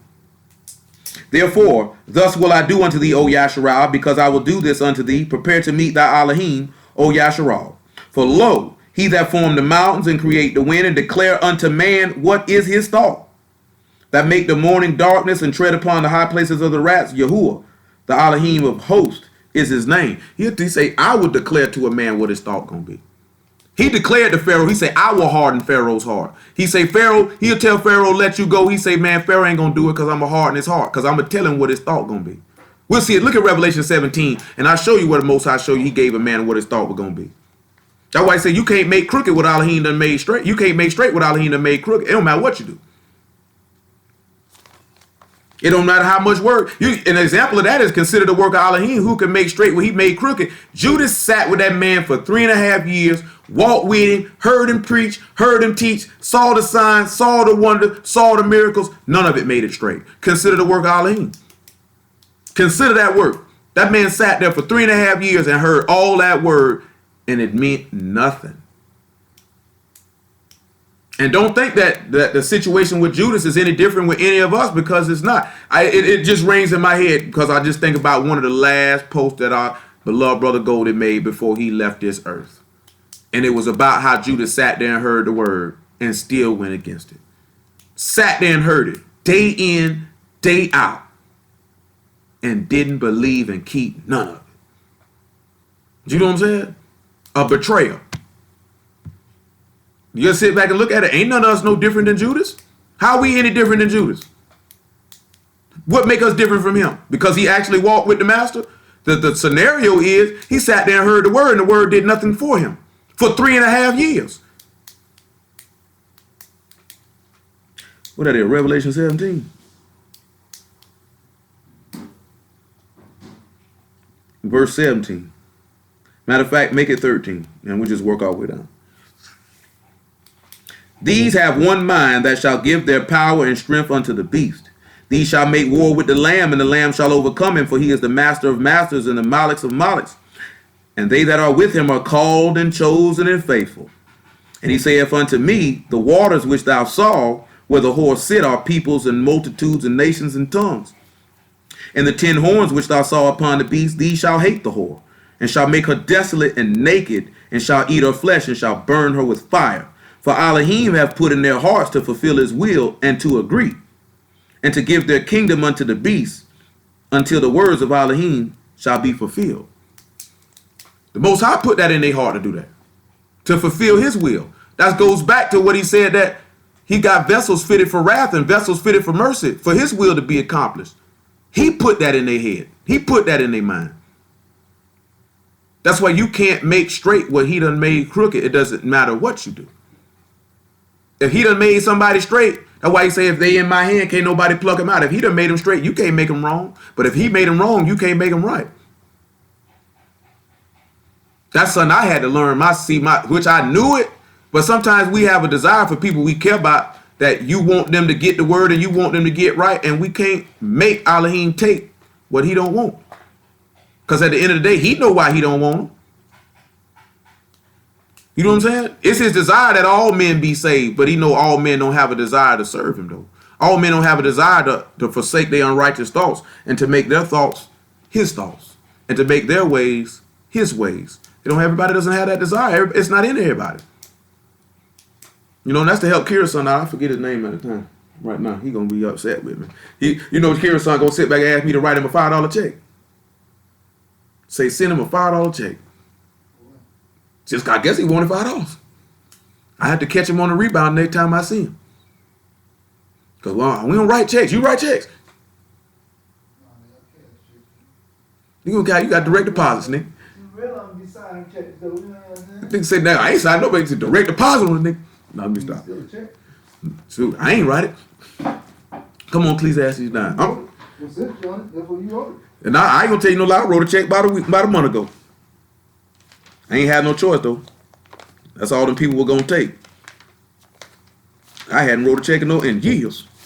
I'm like, people still do that?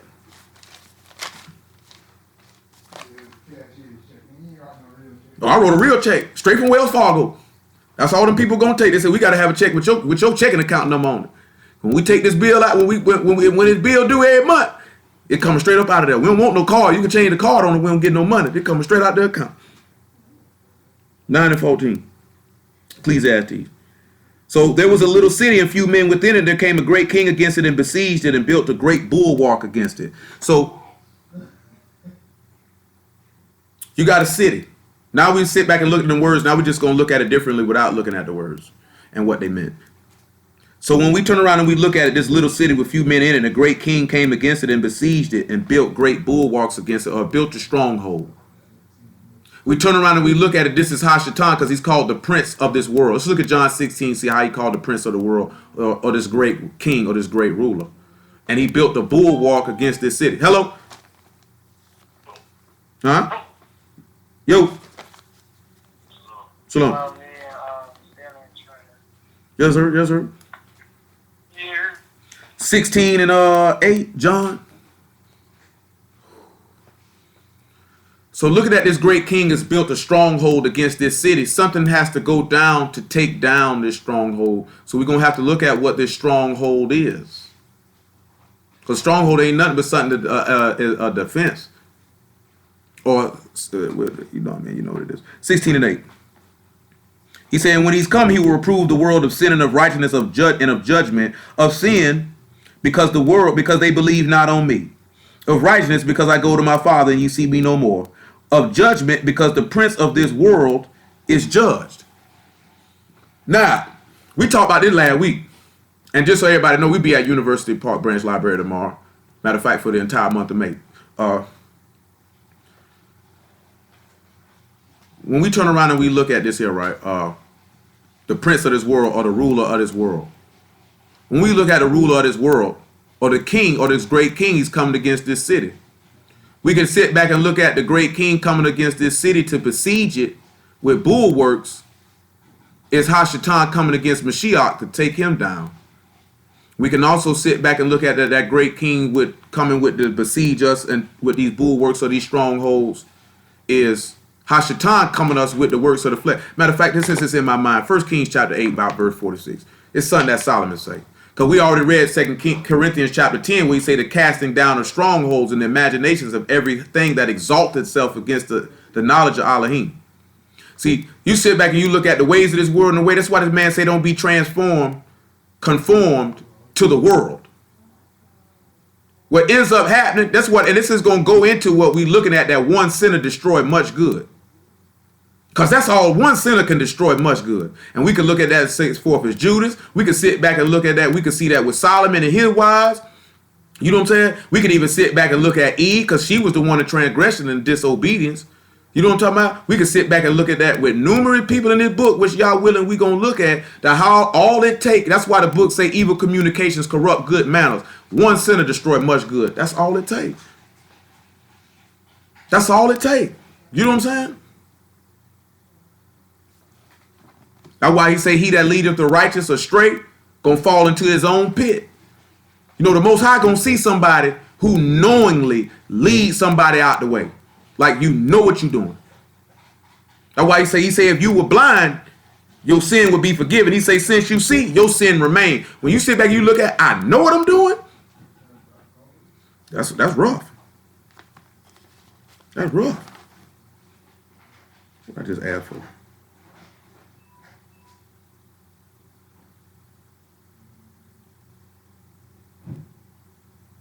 I don't forgot just that fast. Well, let's look at 1 John 2 and 15. Maybe it'll come back to my mind. I hate when that happens. 1 John 2 and 15.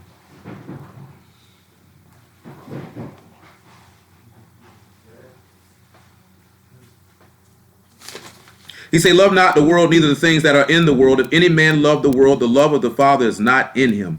For all that is in the world, the lust of the flesh and the lust of the eyes and the pride of life is not of the Father, but is of the world. So you sit back and look at, if worldliness is what's being brought to us, or the works of the flesh that's being brought to us, then the love of Yah is not there.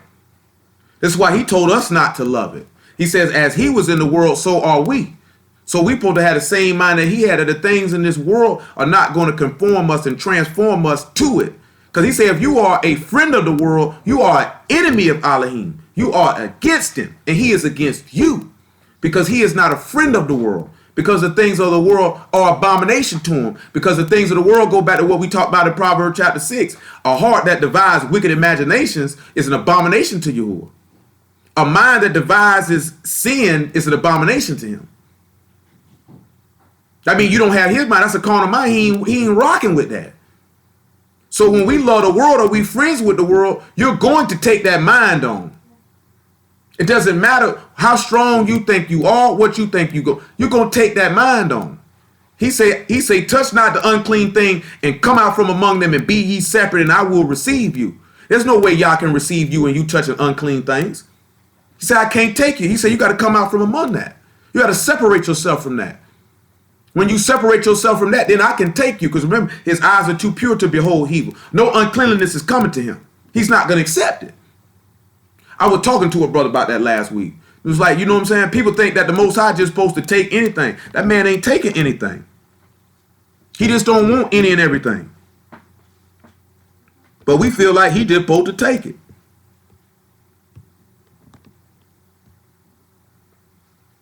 He saying the world pass away in the lust thereof, but he that do the will of Alahym, he abides forever. He that keep Alahym word, he say he abide forever. So we have to look at that. We're not going to be able to abide forever by having the love of the world. We know we could go back that with Eve. She didn't abide forever. Adam didn't abide forever. Because they had a love for the world, the desires around them, so they allowed the enemy to besiege and take down that stronghold. Because that stronghold is sin, is what he's sitting back looking at to build that up. He wants to take down the city and then build up that stronghold to have you in that sin, wrapped up in it. But let's sit back and let's look at something. Let's go back to Ecclesiastes chapter 9. Whatever it was, most I took it out. I can't remember what I asked for. I tried to thought I was doing. Oh, my arm going numb. Verse 15. Ecclesiastes 9 and 15. Ecclesiastes 9 and 15.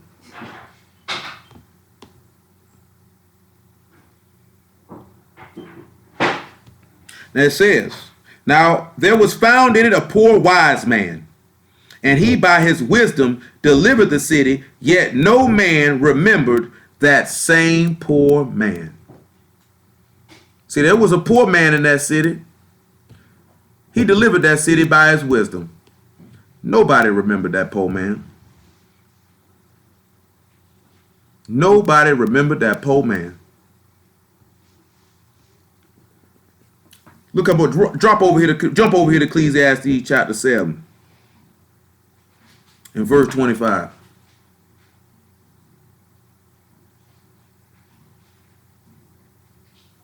Ecclesiastes chapter 7 about verse 25. I'm looking at something for this word is concerned. When we look at the word for wise, it literally means somebody who's shrewd, crafty, cunning, wily, subtle, learned, shrewd, prudent, and skillful. And it says skillful and technical work. He said, I applied my heart to know and to search out and to seek out wisdom and the reasoning of things, and to know the wickedness of folly, even of foolishness and madness. And I find more bitter than death the woman whose heart is snares and nets and her hands is bands, Whoso please Alahym shall escape from her, but the sinner shall be taken by her. Behold, this have I found, saith the preacher, accounting one by one to find out the account. Which yet my soul seek, but I find not. One man among 1,000 have I found, but a woman among all those have I not found. He said he found one man out of 1,000. They said there was found in this city one poor wise man, and by this wise man's wisdom he saved the whole city. Let's look at something in Matthew chapter 7, about verse 20. And let's see how this poor wise man, this humbled wise man, delivered a whole city with his wisdom, with his skill, with his prudence, with his technical ability, with his craftiness, with his subtlety, with his skill. Make me think about something what Paul said. Well, they sit back and they thought Paul was lying, but we're going to sit back and use it. That's why the master said to be wise as serpents and harmless as doves. Sometimes you got to use a little craftiness, a little skill. I remember many moons ago, I used a little bit of that there to get somebody to even come unto the word. Use the guys of lifting weights, knowing that I was going to hit them with the word the whole time. 7:21, I should say. Matthew 7:21. Not everyone that saith unto me, Master, Master, shall enter into the kingdom of Alahym, but he that do the will of my Father which is in Alahym. Many will say to me in that day, Master, Master, have we not prophesied in thy name, and in thy name have cast out devils, and in thy name done many wonderful works? And then I will profess unto them, I never knew you. Depart from me, ye that work iniquity. Therefore, whosoever hear these sayings of mine and do them, I will liken him unto a wise man which built his house upon a rock.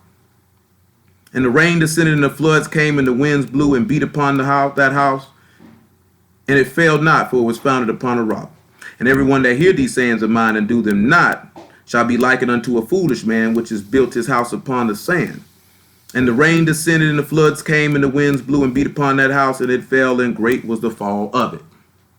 And it came to pass, when Yahushua had ended these sayings, the people were astonished at his doctrine, for he taught them as one having authority, and not as the scribes. Now, the reason why I read this, because it talks about how wisdom is more powerful than strength.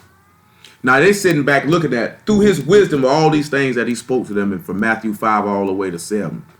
He was giving them this analysis, that when these rains and these winds come to beat upon your house, to besiege your city, and to tear down its walls and to enter in, this won't be able to happen because you heard my word and you kept it. So you'd be built on the foundation. You would actually be prepared for battle. Because by my words, this is what's going to save you. It's going to deliver you. But to say the people despised his words, if I'm not mistaken. Let me reread that. Read it correctly. I don't want to misquote it, man. This man say clear as day when they say, yet no man remember that same poor man. Let me read, go back and let me read verse 16, because I need to add 16 with that. He said, nobody remembered this same poor man. Let me read 15 again so you can sit back and look at it. He said, now there was found in it a poor wise man, and he by his wisdom delivered the city, yet no man remembered that same poor man. Then said I, wisdom is better than strength. Nevertheless, the poor man's wisdom is despised, and his words are not heard. I want you to look at something Zechariah 4:6. He say the skillfulness with the word is better than strength. So basically, the word is better than the flesh. He say wisdom is better than strength. You looking at strength, that's carnal. That's why he say the weapons of our warfare are not carnal. He say though we walk in the flesh, we don't war after the flesh. We don't war after that. He said this same poor man wisdom, it wasn't heard, it was despised. It delivered the city, but yet nobody remembered this same poor man. Zechariah 4:6. Look what he tell him. He say, then answered and spake unto me, saying, this is the word of Yahuwah unto Zerubbabel, saying, not by might, nor by power, but by my Ruach, saith Yahuwah of hosts. Because wisdom is better than strength. See, let's go back and look at Proverbs chapter 8, and let's look at some things with wisdom. Wisdom is better than strength. And then we'll look at how this poor man's word was despised, and no man remembered this poor man when he delivered this city. And I got that word for delivered. I didn't read it. Let me get it, though.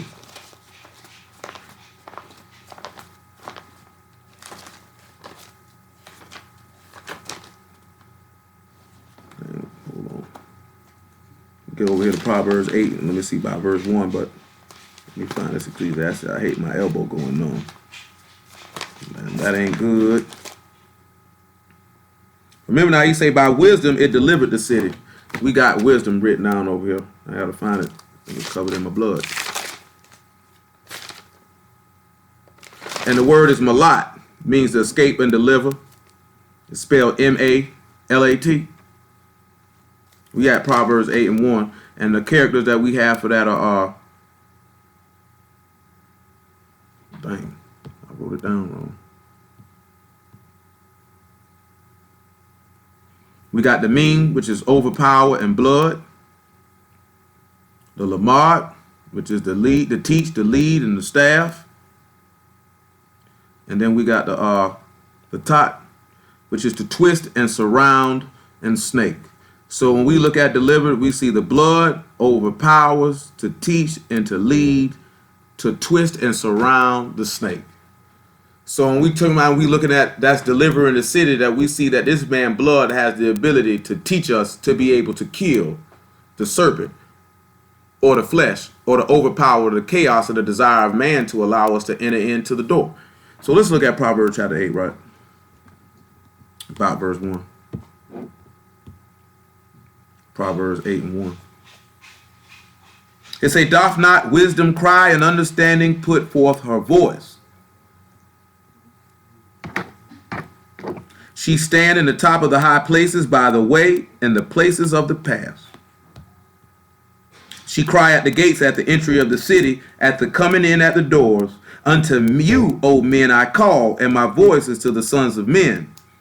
O ye simple, understand wisdom, ye fools, be ye even understanding heart. He say, here, for I will speak of excellent things, and the opening of my lips shall be right things. Now let's sit back and look at it, because he say, by wisdom, this poor man's wisdom, he delivered the city, or caused them to escape, or to be able to overpower by his blood, so you could be led by the staff or the discipline of the word to surround and twist the snake, or to destroy the snake for all intents and purposes. So hold in Proverbs chapter 8. And let's look at Mark chapter 12. And let's look at something the master told these people.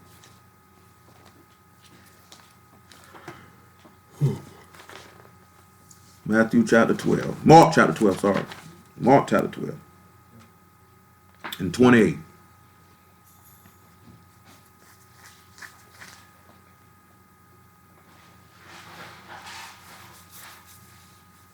Mark 12 and 28.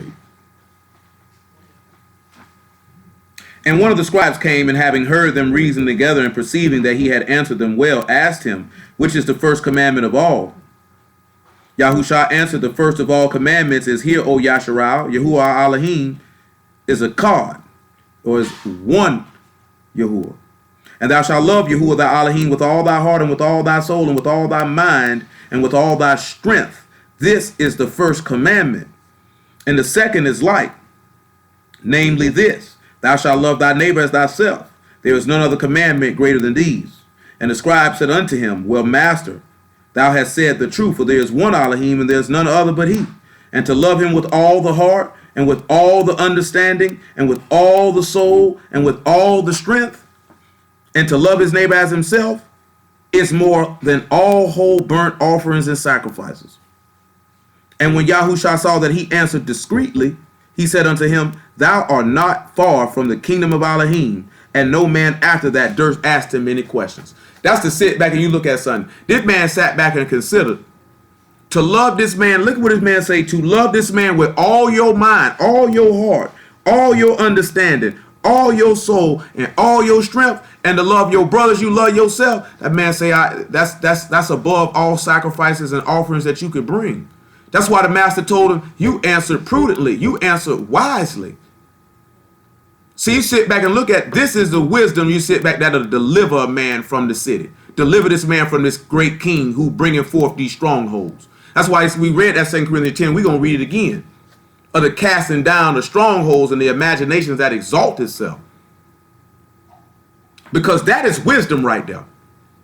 He said, I speak right things. He said, the master told him, you spoken discreetly. When they asked him what was the greatest commandment, he said, man, I will speak of excellent things. The first thing he told him was Deuteronomy 6:4.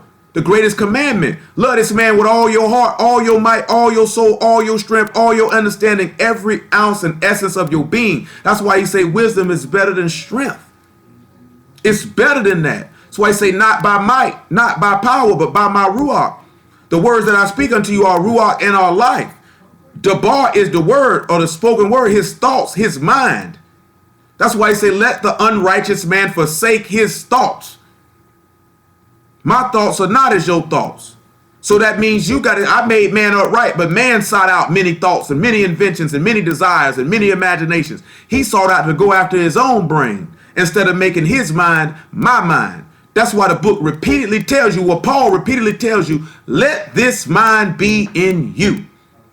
The same mind that was in Yahushua HaMashiach, that he thought it not robbery to be equal with Alahym. Since I said it, let's go read it in Philippians 2:5. Because all this going to go back to what we were looking at with bulwarks, overpowering the chaos, the desire of man to be nailed into the house. How else you going to get in the man? That's why we turn around and we look at deliver. It's the overpowering of the blood. The blood is what's going to sit back and it's going to cleanse you. And this man's blood is going to lead you into the way for you to destroy the snake. What destroyed the snake? But the blood of Mashiach. He destroyed him that had power over death. That is the devil. His blood did it. His blood will cleanse your conscience from dead work. It's the blood that'll do it. We're going to read all that about the man blood. The man blood serious now. Not that Christian stuff, how they say it, but they ain't wrong though. At the same time, they wasn't wrong with it. Philippians 2:5. Let this mind be in you, which was also in Yahushua HaMashiach, who being in the form of Alahym, thought it not robbery to be equal with Alahym, but made himself of no reputation, and took upon him the form of a servant, and was made in the likeness of men. And being found in fashion as a man, he humbled himself and became obedient unto death, even the death of the stake. So when you turn around and look at it, this is how this poor wise man delivered the city. How did he deliver the city? Because he was able to overpower the chaos of the desire of man by nailing himself to the stake to give us a pathway to get in. Because he the way, the truth, and the life. If he don't overpower the flesh by his blood, we ain't got no way in. If his blood don't come around to lead, because you sit back and look at the staff, he said, thy rod and thy staff, it comfort me. That was the support of every kind. The word is what support him. It taught him, it led him. He was able to destroy the serpent. Let's look at Hebrews 2:14 and then Romans 16 and 16.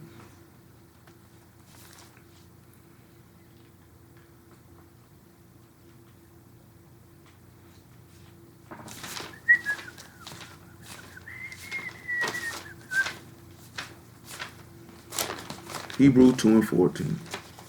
Golly.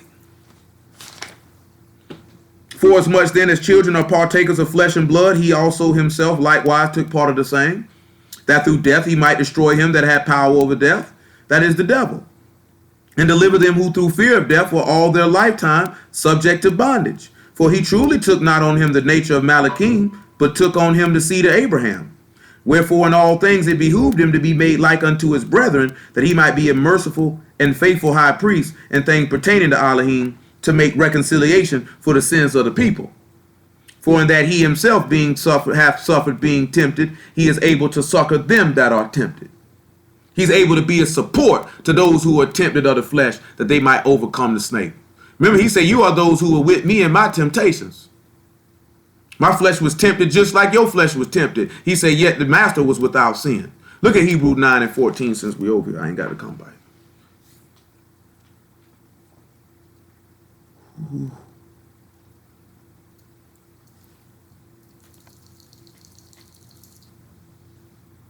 How much more shall the blood of Mashiach, who through the eternal Ruach offered himself without spot to Alahym, purge your conscience from dead works to serve the living Alahym. So it's the blood is which is sit back is going to teach you. And we're going to read this in Ephesians 4 in a minute. It's this man blood is going to teach and lead you to be able to overpower the snake or to overcome him. Let's look at Romans 16. Ooh, boy, that thing that's going on.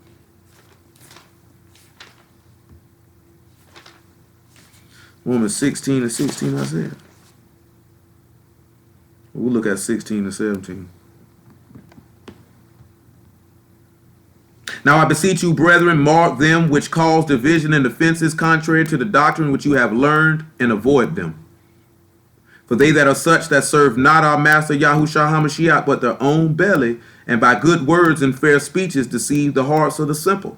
For your obedience is come abroad unto all men. I am glad therefore on your behalf. Yet I would have you wise unto that which is good, and simple concerning evil. And Alahym of Shalom shall bruise Satan under your feet shortly. The favor of our Master Yahushua HaMashiach be with you, so be it. So when we sit back and look at this man is telling us that those who don't serve the master but they own lusts and desires, again, you can't make straight what he done made crooked. They by nice words going to deceive a simple-minded or naive individual. He told us to mark these people and step away from them. But what we came here for is what he was quoting in the law. In verse 20, when he quoted in Genesis chapter 3, about that he would bruise, he would step on the head of the snake or the serpent seed, because it's always going to be enmity between the serpent seed and the woman seed. Between Yah's children and Satan's children, it's always going to be warfare and the hatred between the two. Because they don't meet in the same. Yah's children are spiritual people. Satan's children are carnal people. They on two different levels. They can't meet in agreement. It's going to be a butt in the heads. So if we sit back and we say we are Yah's children and we can meet in agreement and be one with a sinner, then we have to sit back and look at maybe we not Yah's children. You know what I'm saying? Because there's no way in the world that there would not be hatred between a righteous and an unrighteous person. When I'm talking about hatred, they're just not going to meet in agreement. Because this man's word is going to sever you from them. But what we're looking at is this blood. This man's blood gives you the ability to overpower the snake. See, look at 1 John chapter 2 about verse 13. It gives you the ability to overcome it. He said, who has overcome the world but he that believe that Yahushua is the son of Alahym? How you gonna be able to? How you gonna sit back and say you're not able to overcome? You believe on the Son, but you ain't able to overcome it. 2 and 12. 1 John 2 and 12. He said, I write unto you little children because your sins are forgiven you for his name's sake. I write unto you fathers because you have known him that is from the beginning. I write unto you young men because you have overcome the wicked one. I write unto you little children because you have known the Father. I write unto you fathers because you have known him that is from the beginning. I have written unto you young men because you are strong and the word of Alahym abide in you. You have overcome the wicked one. Now he's sitting back looking at the word of Alahym, and we still holding Proverbs chapter 8. Because he said he speak excellent things or right things. This man's word enters into your heart. This man's words enter in your heart, you're able to overcome the wicked one. He said, he that is born of Alahym have overcome the world. He said, he that is born of Alahym sin not, and the wicked one touch him not. This man is not able to bring down and break down your strongholds or even enter into your house because you've overcame him by the blood. The blood of Mashiach is what has given you this ability to overcome this man. It's faith in this man's name will give you the ability to overcome this man.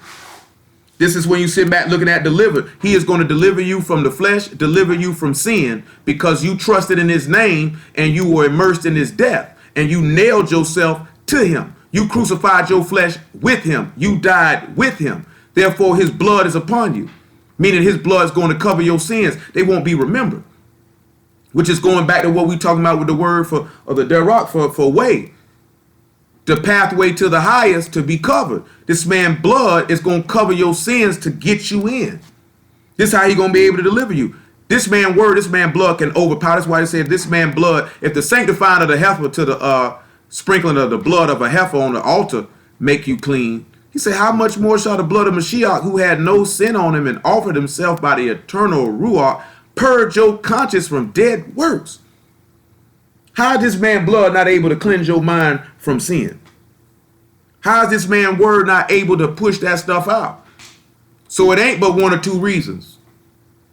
Either the man you not of Alahym, or you done allowed the adversary to enter in. You done got mangled up and tangled up in things that you ain't had no business, and then one sinner destroy much good. Sit back looking at it, because we could look at that with Solomon. Solomon did much good, but one sinner destroyed it. That's why he told us not to make any covenants with these people and not to be unequally yoked with unbelievers.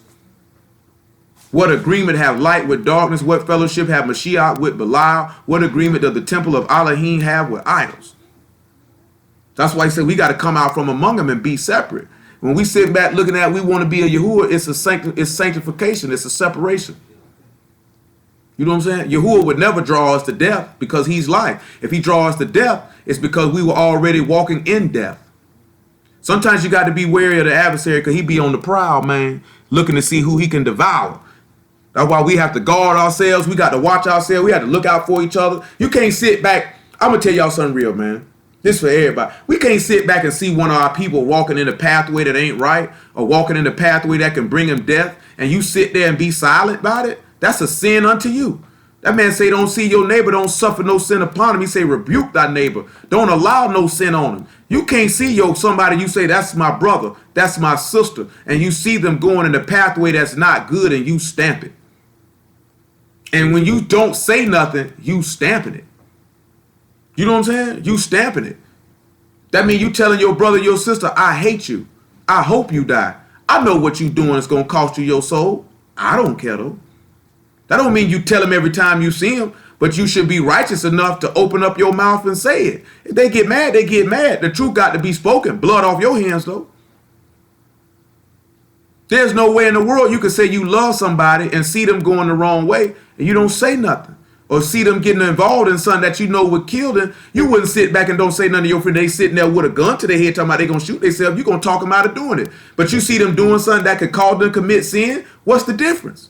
You see them in sin and you don't say nothing. What's the difference? That's no different than sitting there looking at them with a gun to their head. Because they killing themselves all the same. You know what I'm saying? If you say love your neighbors, you love yourself. I would hope one of y'all, if y'all were doing something that could get your soul cut off, I hope you would want somebody to tell you. Why won't you tell somebody else? Unless you tactically agree with what they're doing. Then he say, because you take pleasure in those who go against the law of Alahym, knowing his judgment, then you worthy of the same. You know, a lot of times we be worrying about hurting people's feelings, but you can't worry about hurting nobody's feelings. He said, sit back, he said, if I was to please men, I wouldn't be a servant of Mashiach. We ain't here to please men. It's not what we're here for. You're here to please Alahym. It's better, he said, man, it's better for us to serve Alahym than man.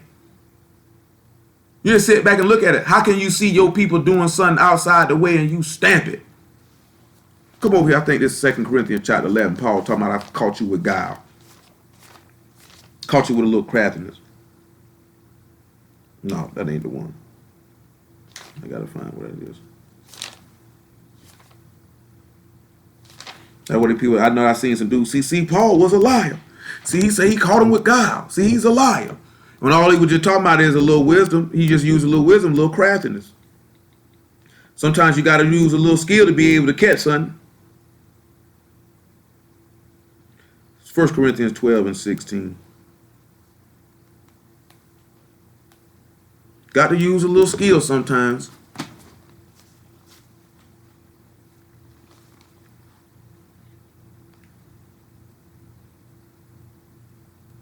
Second Corinthians 12 and 16.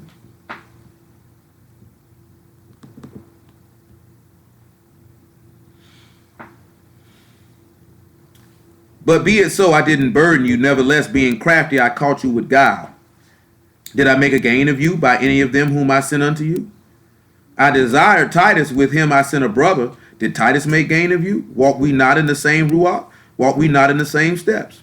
Again, think you that we excuse ourselves unto you? We speak before Alahym and Mashiach, but we do all things dearly beloved for your edifying. For I fear, lest when I come I shall not find you such as I would, and that I should be found unto you as such as you would not, lest there be debates, envyings, wraths, strifes, backbitings, whisperings, swellings, totements, and lest when I come, my Alahym will humble me among you, and that I shall bewail many which have sinned already, and have not repented of the uncleanness and fornication and lasciviousness which they have committed. Now you got to remember, Paul done came, it's the same thing. They didn't remember this poor man's words. Because Paul done already came around here and taught these people. And he had fed these people the word. Now when he talking about catching them with guile, he talking about the craftiness of being able to Minister to their needs. Say, I caught you with a little craftiness, used a little, God tricked you a little bit. He said, but I ain't take nothing from you, and I wasn't burdensome unto you. He said, I even such and such. He said, didn't we walk in the same ruach? Didn't we have the same mind and walk in the same steps? Coming with the same words of wisdom to deliver you from this sin. He said, but as soon as we left here, you didn't remember us anymore. You didn't remember the word that I said unto you. He said, now I got to come back. Now I got to bewail you, because it's all manner of envying and debates and strifes and wraths and backbiters and whisperings. Y'all around here lascivious, you're lustful, you're unclean, you're fornicating, and ain't nobody remember none of these words I said unto you. See, that's what we were looking at in Jeremiah 2 on Wednesday. He said, can a bride forget her ornaments? He said, but my people have forgot me days without number. How do we sit back and look at the word come and then it fall right out of our mind and we don't remember it no more? How does that even occur? How do we don't remember this man's name? We done already been talking about that the mark in your forehead or the sign of the covenant is this man's name in your forehead. Set apart to Yahuwah. Kadesh to Yahuwah. That's what's going to be in your forehead.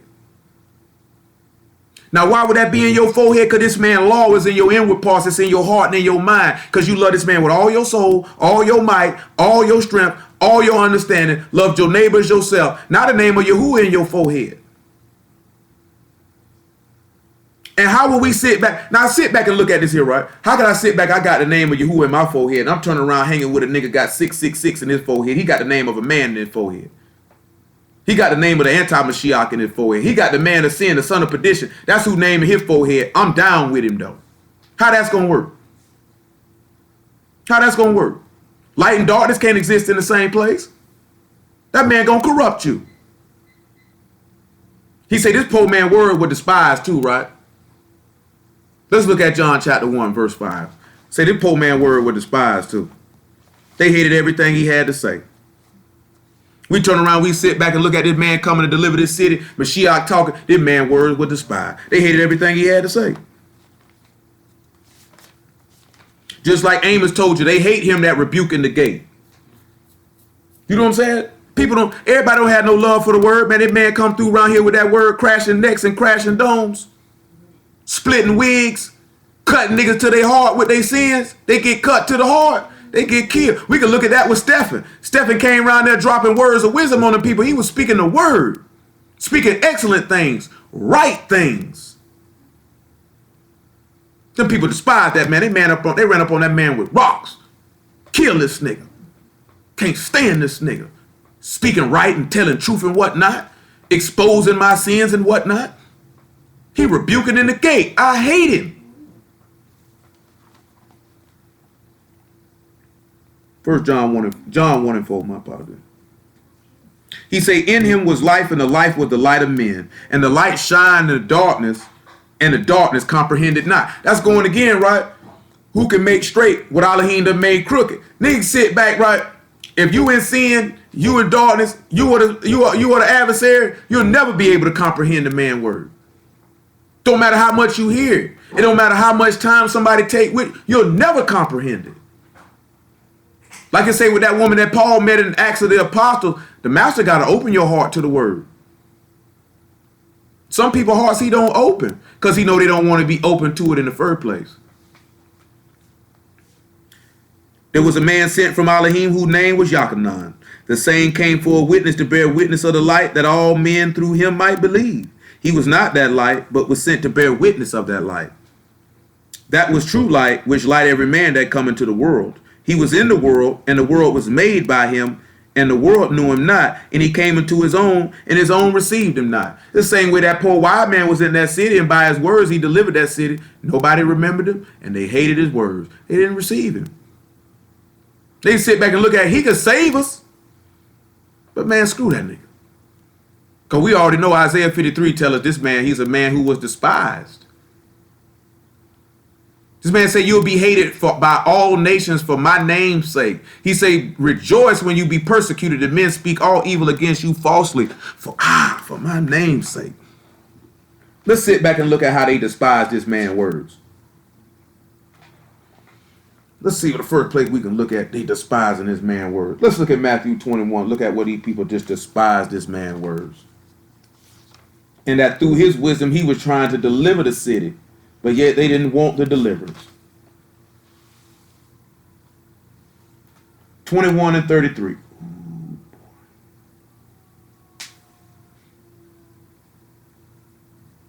Matter of fact, let's just go ahead. We'll do 21 and 33. Just look at both of them. Here another parable. There was a certain householder which planted a vineyard and hedged it round about and digged a winepress in it and built a tower and let out to husbandmen and went into a far country. And when the time of the fruit drew near, he sent his servants to the husbandmen that they might receive the fruits of it. And the husbandmen took his servants and bare one and killed another and stoned another.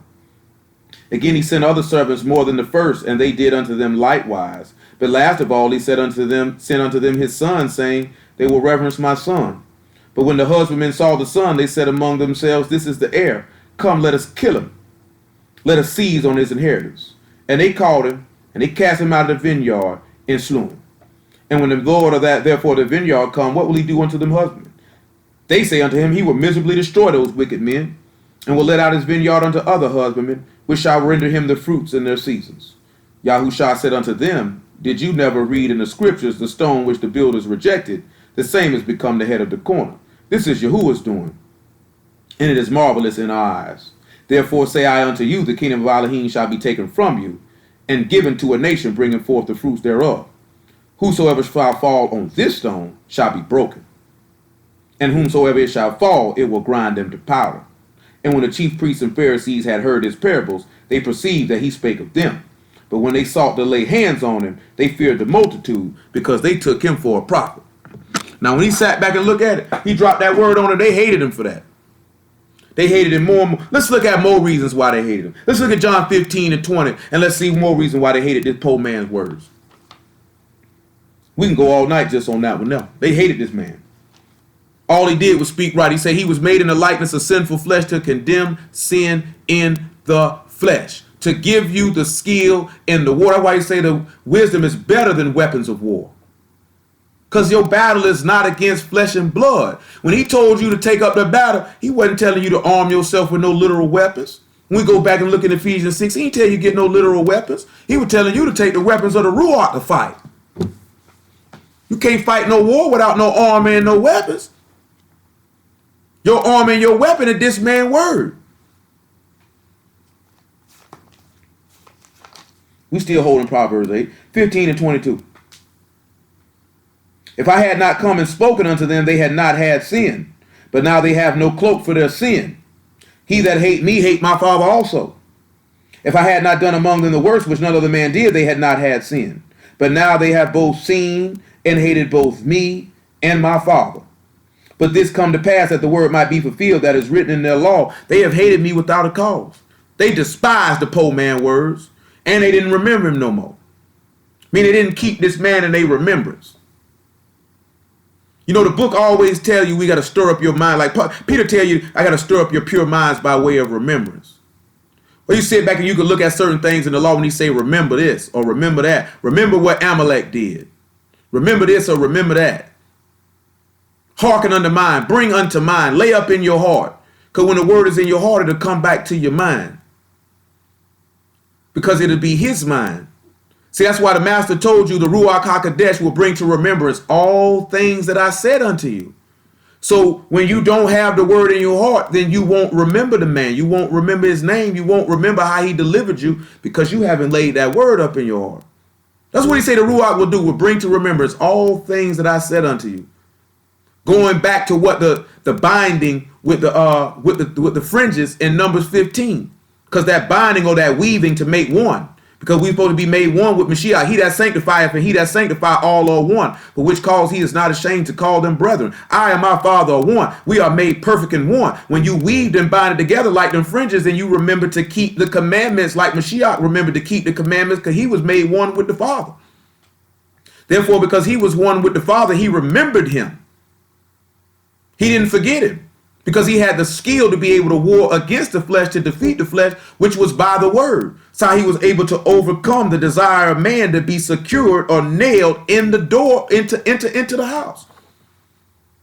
This is how he was able to overcome that stronghold. So we got to follow in that same pattern. To overpower the chaos of the flesh or the desire of that man, you got to die. Everybody don't want to die. I don't know what's so scary about it. You lose your life, you'll save it. You save your life, you'll lose it. But at the end of the day, everybody don't want to do right. People see things in that word, they see them restrictions, and they say, I don't want that restriction. But like that meme that a lot of people have been posting for years, the Bible, the scriptures, my apologies, the scriptures ain't no bag of trail mix. The book of Yahuwah ain't no bag of trail mix. You can't pick what parts you're going to eat and which ones you're not going to eat. You either going to eat all the trail mix or you ain't going to eat none of it. But you can't pick and choose. You can't do it. And unfortunately, we come in a world, the world teaches us this. That I've seen this from just my dealings with people who I know this come out of Christianity anyway. The world teaches us this. Like I seen a brother that I went to school with his older brother. I don't think he was at Inglewood by the time I left. You know what I'm saying? He's a very successful music producer. You know, he does a lot of work with a lot of acts, gospel and secular and all. And the brother posted, he said, how come there's so many different denominations? He said, how come when I was growing up, the women couldn't wear pants in church, but now they wear them? Or you couldn't do this, now they can do that. He was basically getting at that point, like, how did they get to the point of picking and choosing? Because that didn't happen when I was a jit. He said, now this is going on. He's like, why is it like this? Because man's mind seeks out many inventions. We don't seek to actually bring ourselves under the subjection in the obedience of the word. We just like to obey what we want to obey or obey what's convenient for us to obey. And when the word interferes with what our desires, I don't remember it anymore. I'll forget it because he's interfering with what I want to do. So I won't remember Yahuwah right now. When it's time for me to do something that I don't mind doing, I'll remember him then. But when it's something I want to do, I'll remember it. That's dangerous for us. If we sit back and say we Yahudim circumcised in the heart, and our praise is in Alahym and not man, then we're going to remember this man at all times. He's always going to be at the forefront of our mind. He's always going to be what dictates and moves us and what we go about to do. Because I'm going to tell you something, man, just like it's here. Like people you say, it's real, it's easy to commit sin and it's hard to get out of it. Just like say it's easy to get in trouble and it's hard to get out of it. You start getting drug under. Man, I've seen plenty of people, man, they get off in them streets. It's easy to get off in them streets. Then they find out it's not as easy to get out of them. So you have to remember that. That's why you have to flee from the face of sin. It's easy to commit a sin. And before you know it, you can't find yourself a way out of that. So your only way out of it is James chapter 4, verse 7. It's your only way out of it.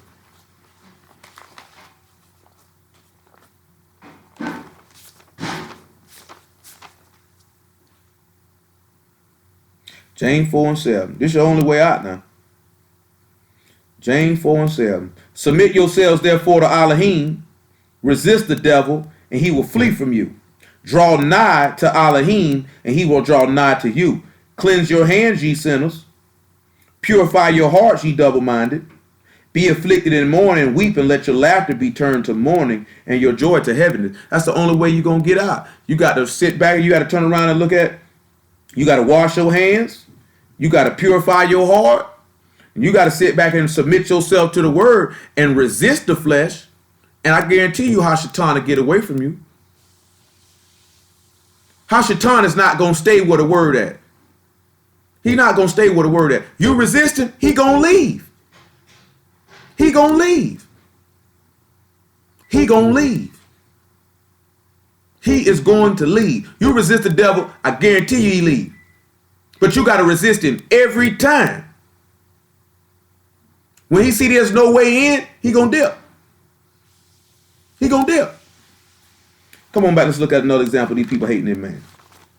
Well, really, we running long. I'm running long. Come on back to Ecclesiastes 9. I have to work some of the rest of this stuff in on tomorrow because we running long. Because what I got for tomorrow, long too. 9 and 16. Then said I, wisdom is better than strength. This is Ecclesiastes. Nevertheless, the poor man's wisdom is despised, and his words are not heard. The words of a wise man are heard in quiet. more than the cry of him that rule among fools. I won't go into great detail with this right now, but we got the word for it. And y'all willing, we'll touch on it tomorrow. The word is nakath. It means rest or quietness. The character for it is the noon. That's the first character, just so you can have it already. Eternal life. The next character is the kot, which is the separate or fence. And the next character is the tile, which is the cross, the covenant, and the mark. And Yahuwah willing, we'll go through that in more detail tomorrow. So you basically looking at eternal life separates by the stake or the covenant or the mark of Yahushua. And so the words of the wise are heard in quiet, are heard in peace, are heard in shalom, of a quiet mind and a quiet heart that has sanctified itself to hear the word. And therefore, because you've done that, that's basically telling you that's the Ruach HaKodesh. This is what's going to separate you. See, sometimes we can't hear the voice of Alahym because you got too much stuff going on in your mind. You know what I'm saying? I was telling somebody the other day, and I done told some, it's a lot of thoughts come to my head. And sometimes you got to sit back and be careful. Because, you know, sometimes, like they said, the book say the whisperer. It's like Satan whispers. Like you got to be able to know the voice of Alahym and the voice of the adversary. The voice of the adversary, the voice of Alahym is distinct. The voice of the adversary is going to try to cause some disquieting. Usually going to send you to go after your own desires or put fear in your heart or cause you to waver. Maybe cause you to doubt. Maybe even make you believe that Alahym has rejected you or that you have no hope or that you're going to hell. All type of things. He come in with all type of stuff. Anything that administer death to pull you outside the way. I'm telling you though, the voice of Alahym is distinct. And if you quiet your mind, you can hear them words of wisdom. He said, that's why he say the words of the wise are heard in quiet more than the cry of him that rule among fools. See, the words of them that are running around with fools, which is basically talking about Hashatan. You quiet your heart and your mind, you can hear Alahym speak to you. I know it's some of y'all, the Most High, he done put a thought in your head to sit back and see what you were going to do, whether you're going to listen to it or not.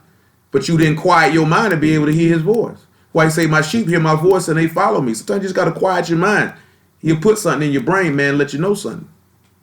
But you got to quiet your minds. I know some people like, well, why stuff come to your head don't come to mine? I can't answer that question. You know what I'm saying? You sit back and look at, because y'all wanted to reveal something to somebody. That's like asking why the word come to Jeremiah didn't come to this person. Or why it came to Isaiah didn't come to this person. Or why it came to Nehemiah or Ezra didn't come to this person. Sometimes word don't come to people because y'all know you're not going to listen. Because you don't trust him. You're not going to follow what he say.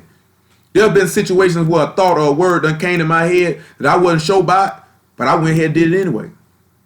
One thing I know is any thought that come to your head, if it leads you outside the way, you know it wasn't y'all then. We know that with Peter when he had that vision. He said, I know a lot of things. I know it don't mean this though. I don't know what it means, but I know it don't mean this. No, it don't mean this. Y'all ain't gonna never lead you outside his way. His Ruach ain't gonna lead you outside his way. His Ruach ain't gonna give nobody no word that's gonna get you outside his way. This man Ruach is in line with his word. Everything gonna be in line with his word.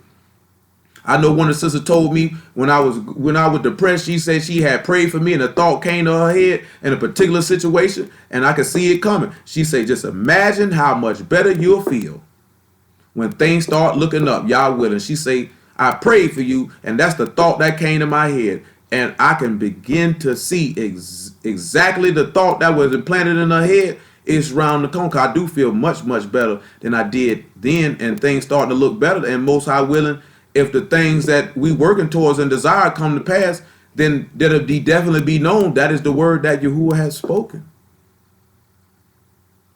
That was the word that Yahuwah has spoken because it looked like what she heard is about to happen. Verse 17 or 18, wisdom is better than weapons of war, but one sinner destroy much good. We're going to look at the word for sinner, then we'll wrap it up and down with this here. The word for sinner is kata. Sinner, and it's spelled C-H-A-T-A, and I probably mispronounced it. My apologies. But it means to miss the goal or the path, to miss the mark, to wander from the way. And the character is the kot, which is to separate. Then the tot, which is to twist. the snake or surround and the olive, and we got dead. So we got a separated snake which leads to death. That's what a sinner does. They're going to separate you and lead you to death. That's exactly what's going to happen. Let's look at 1 Kings chapter 13. Let's see an example of that.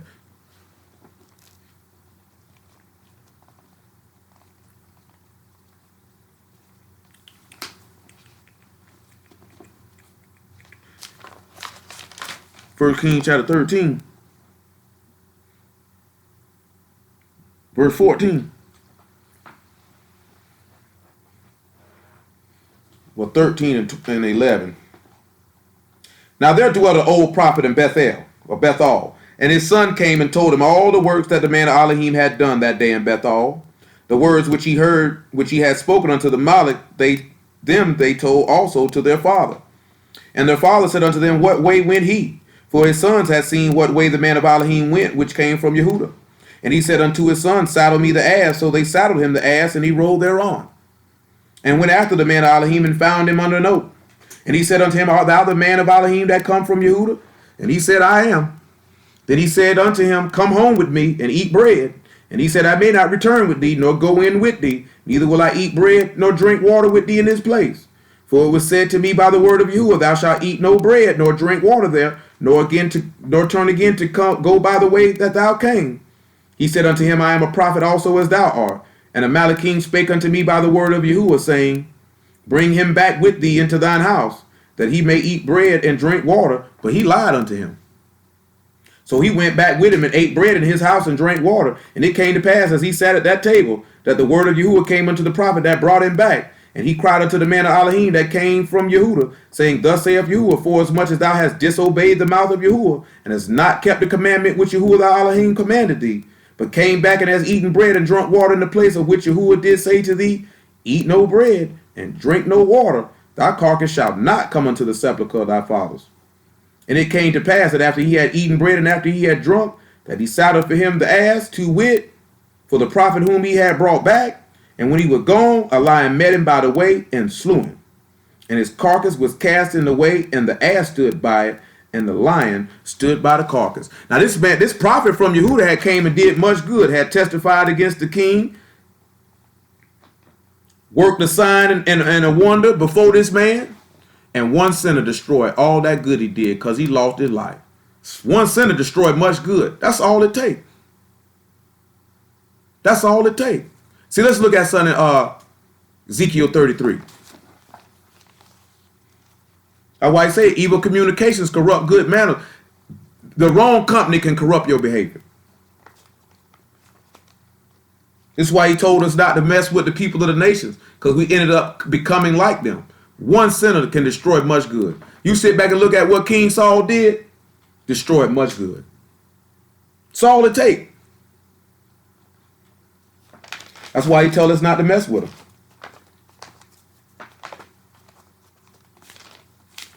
33rd chapter of Ezekiel and about the 10th verse.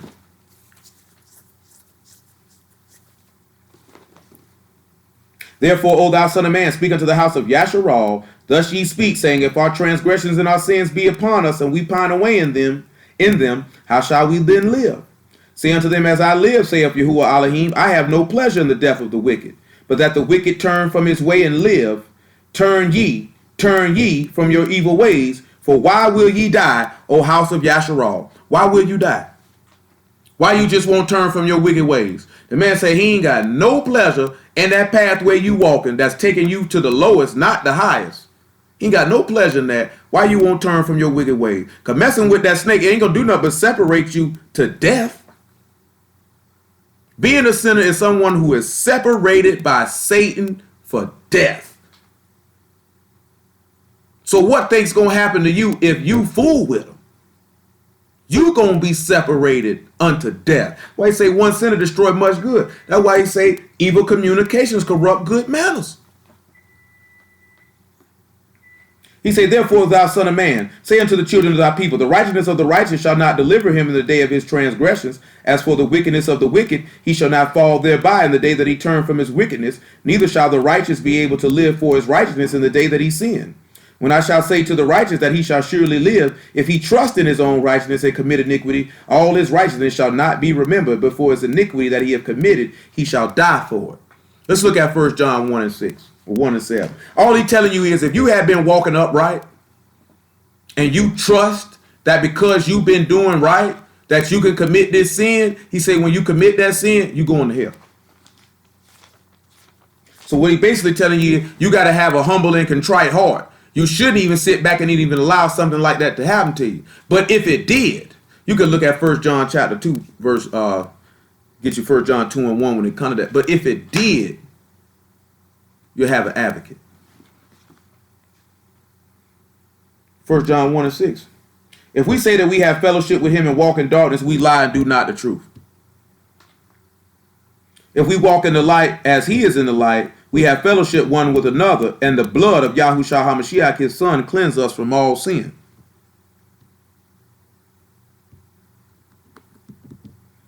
If we say we have no sin, we deceive ourselves. If we confess our sins, he is just, he is faithful and just to forgive our sins and to cleanse us from all unrighteousness. Again, this is going back to what we were talking about with the Masad and the Malat. How this man's blood gives us the strength. Or also, and that's the first. Oh, I'm sorry, I'm reading the wrong thing. Or his man's blood leads us to be able to destroy the snake or overpowers the chaos or the desire of man. This is what this man's blood is going to do because you're going to be nailed to him. You're going to mortify yourself. You're going to die with him. Same way he lost his life and became a servant. Became a servant and lost his life. You'll become a servant and lose your life. The only way we can overpower the adversary is by the word. And we have to make our thoughts his thoughts and our mind his mind and our ways his ways. Then that's how that wisdom will deliver the city, because now you have the skill and the ability to fight. I know we're still holding Proverbs 8. We just probably continue some of the rest of this stuff on tomorrow. But that's how you have the ability to fight. How you going to have the ability to fight without the weapons to be able to fight? That's why I say wisdom is better than weapons of war. It's better than strength, because our battle is not physical. You're not fighting flesh and blood. You're fighting a spiritual battle. And you got to be prepared. That's why you say the word splits to the discerning of the Ruach and Nephash, of the soul and spirit. The word is what gives you the ability to be able to see, so you know what to fight and whom to fight. That's why you say if you submit to Alahym and resist the devil, you resist him through the warfare of standing on the word. You'll be able to identify him. Through that identification, you can be able to war against him. And when you war against him, he will flee. Like the book say, he turned to flight the army of the aliens. Because, Hashatan is alien. He's strange. He's strange. Because he is not of Alahym. Therefore, his children are strange. So therefore, when you have the wisdom or the weapons of war, you can turn to the flight, the army of the aliens. Hashatan will flee. A lot of times when you see the stories of our people fighting Gentile armies, and you sit back and see how they resisted them through their faith in Yahuwah, and these armies fled when we went out to war against him. It's the similitude of what happens when we resist the devil by submitting to Alahym. He give us the power to war against them, and they flee. Most High willing, we can look at that in itself. That's a whole nother sermon in itself. I can't wait for 1 John 2 and 1. My little children, these things write unto you that ye sin not. If any man sin, we have an advocate with the Father, Yahushua HaMashiach, the righteous. He is the propitiation for our sins, and not for ours only, but also for the sins of the whole world. That's going in, we done talked about this before, that's going in dealing like with Job. His friend sinned, but he was a propitiation for him. They had an advocate with the Father, which was Job, which was him who was hated, him who was despised. They despised Job's words when he spoke. They despised his words. And you'll sit back and look at it. If you're going to be of Alahym, you're going to be hated. The world is going to hate you. They're not going to remember you. Now, we got to ask ourselves, do we hate this man? Why don't we remember it? Why we get in situations and we don't remember the man? But when you in trouble or you want something, you remember him then. We got to sit back and keep saying that wisdom is the ability is to fear Yahuwah, and it gives you the ability to fight. If you got the ability to fight, to resist the flesh, then guess what's going to happen? You're going to remember Yahuwah. How you going to be able to remember Yahuwah? Because he say, my Ruach HaKodesh will bring to remembrance all things that I've said unto you. The Comforter will bring to remembrance all things that I said unto you. So you sit back and look at, he say the world cannot receive the Ruach of truth because the world has not known him, neither known him. He say, but you have known him, and he will be with you. You wonder why some people can't get it because they are the world. They can't get it. Like even in the book of Jeremiah, the Most High told Jeremiah, don't pray for the good of this people. I won't receive it. Then you got Mashiach coming back. He said, I don't pray for the world. He said, I don't pray for them. He said, I pray for mine. He said, I pray for mine. And he's always been like that. The book tells us to pray for one another. The effectual fervent prayer of a righteous man avail much. We don't even sit back and look at the prayer that Mashiach gave in John 17 was what delivered us from the city. That was the words of a wise man to deliver us from a great king who besieged the city with bulwarks to destroy it. His prayer for us delivered us. He say, Father, sanctify them by thy truth. Thy word is true. Make them perfect in one as we are. You've given me these, you that gave me out the world. Thine are mine and mine are thine. He say, Kadesh, Father, the world have not known thee, but I have known thee. He say, you done sanctified me to give me eternal life, and all those who believe on my name, to deliver them from the power of darkness and the adversary, and to deliver them to eternal light in life. One thing for certain about me, man, two things for sure. I sit back and look at it, see if the word penetrates somebody. Don't take long to see if somebody has a proclivity to follow the word. If they have a desire for it, don't take long to see it. Everybody got struggle. I know I had called for that 1 Kings chapter 8 earlier, right? That's what it was. I forgot. But in that 1 Kings chapter 8, Solomon state there's no man that sin not. He say, when every man know the plague of his own heart. Everybody know the stronghold that's in his heart that's got to be taken down. Everybody knows it. You know what I'm saying? So, and I say that to say this, that there's certain things that might be harder for a man to overcome. And I done said this before, than somebody else do. But the fact of the movement in the mind and the heart and in the soul and in the ruach to put those things away earnestly and diligently is what shows if somebody want to walk in it or somebody don't want to walk in it. You know what I'm saying? That's where the difference come in at. That's where the separation comes in at. You know, everything Hashatan is about is death. That's why he say one sinner destroy much good. Everything he's about is death. Let's look at 1 Kings 11 and 1. All right, we say we know the story with Judas. One sinner try to destroy all the good that Mashiach did. Little did he know what he thought to be for evil turned out to be good for everybody else. But one sinner destroyed much good. We get 1 Corinthians 15 too.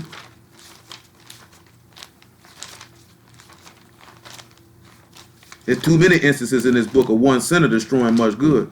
Too many. And we at about 2.5 hours. And if I really realized that there was a lot more information in this than I anticipated it was going to be. Because I could go a lot longer.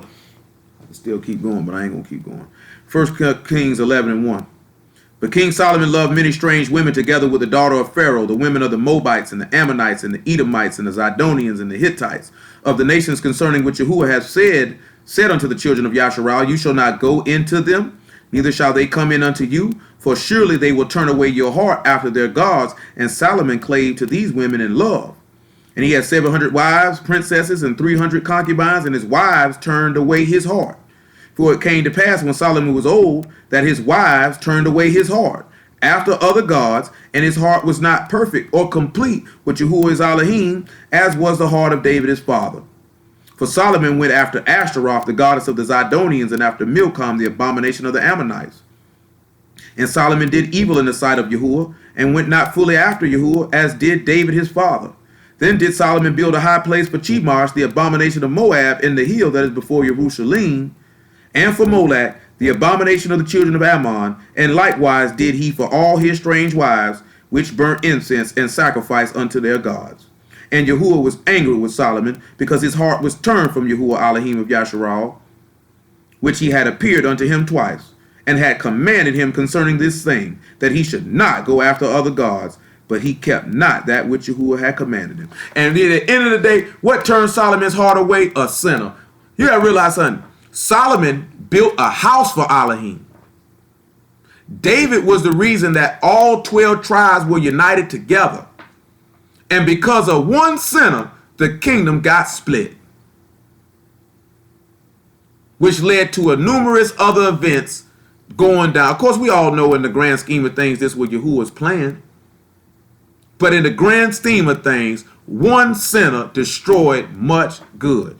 He said these people, he cleaved to their heart. He done joined to him in love, and then joining to him in love, they turned his heart away from his Alahym, where his heart wasn't complete toward his Alahym, and he didn't fully follow after him after that. Because he was more about trying to please his wives. His wives who were idolaters. This is why he tell us not to fool with sinner, because the man already know what's going to happen. 1 Corinthians chapter 15. He already know what's going to happen. Verse 33. He already know what's going to happen. It's going to happen. It's going to happen. If Solomon was the wisest man to ever live before Mashiach stepped on the earth, and it happened to him, why wouldn't it happen to us? Like Corey was talking about last week, I got to, Wednesday, I got to work with these, I got to deal with all these sinners and these business ventures that I got, and I have to be careful on how I deal with them. You sit back and look at it, man, the stuff I'm about to get into, especially dealing with real estate and all this stuff, I got to deal with all manner of people, and I had to be careful how I deal with these people. I can't get too intertwined with these people, because no matter how strong I might think I am, or how much word you might think you know, boy, you get engrossed and locked in with them sinners, you start having love for them and start cleaving to them and being with them, they're going to destroy all your good. I promise you it's going to happen. And I'm not going to put myself in a position for that to happen. Because at the end of the day, you dust and ashes. And if it happened to Solomon, it can happen to me. It can happen to you. He say, be not deceived. Evil communications corrupt good manners. Say, awake to righteousness and sin not, for some have not the knowledge of Alahym. I speak this to your shame. So how much shameful should we be if we got the knowledge of Alahym and we around here sinning, and then we allowing evil communications to corrupt our good behavior? Because one sinner will destroy much good. There's no way around that. That's what's going to happen. How Shaitan came through, everything Alahym made was good in Genesis chapter 1, was it not? Everything was good. Adam was good. He said, it's not good for man to be alone. I'll make him a helpmeet. And here come the one beast that was more subtle than any beast that Yahuwah Alahym had made, and that serpent. And he destroyed much good. One sinner destroyed much good. Evil communications corrupted her good behavior. One sinner destroyed much good. We go on and on and on and on. You got Cain and Abel. Abel, his sacrifice was acceptable. Cain countenance failed. He said, why you wrong? He said, if you do it well, you shall be accepted. If not, sin lie at the door. And what did Cain do? Slay his brother. Because one sinner destroyed much good. Like we could go on and on and on and on of examples how one transgressor can destroy much good. That's why he say don't mess with them. They'll turn your heart away. They'll bite you. They'll kill you. You got to resist them. But we'll continue this here most high willing on tomorrow. Hallelujah for Yahushua in the word. I pray that y'all understood. Y'all understood all this stuff this evening. I know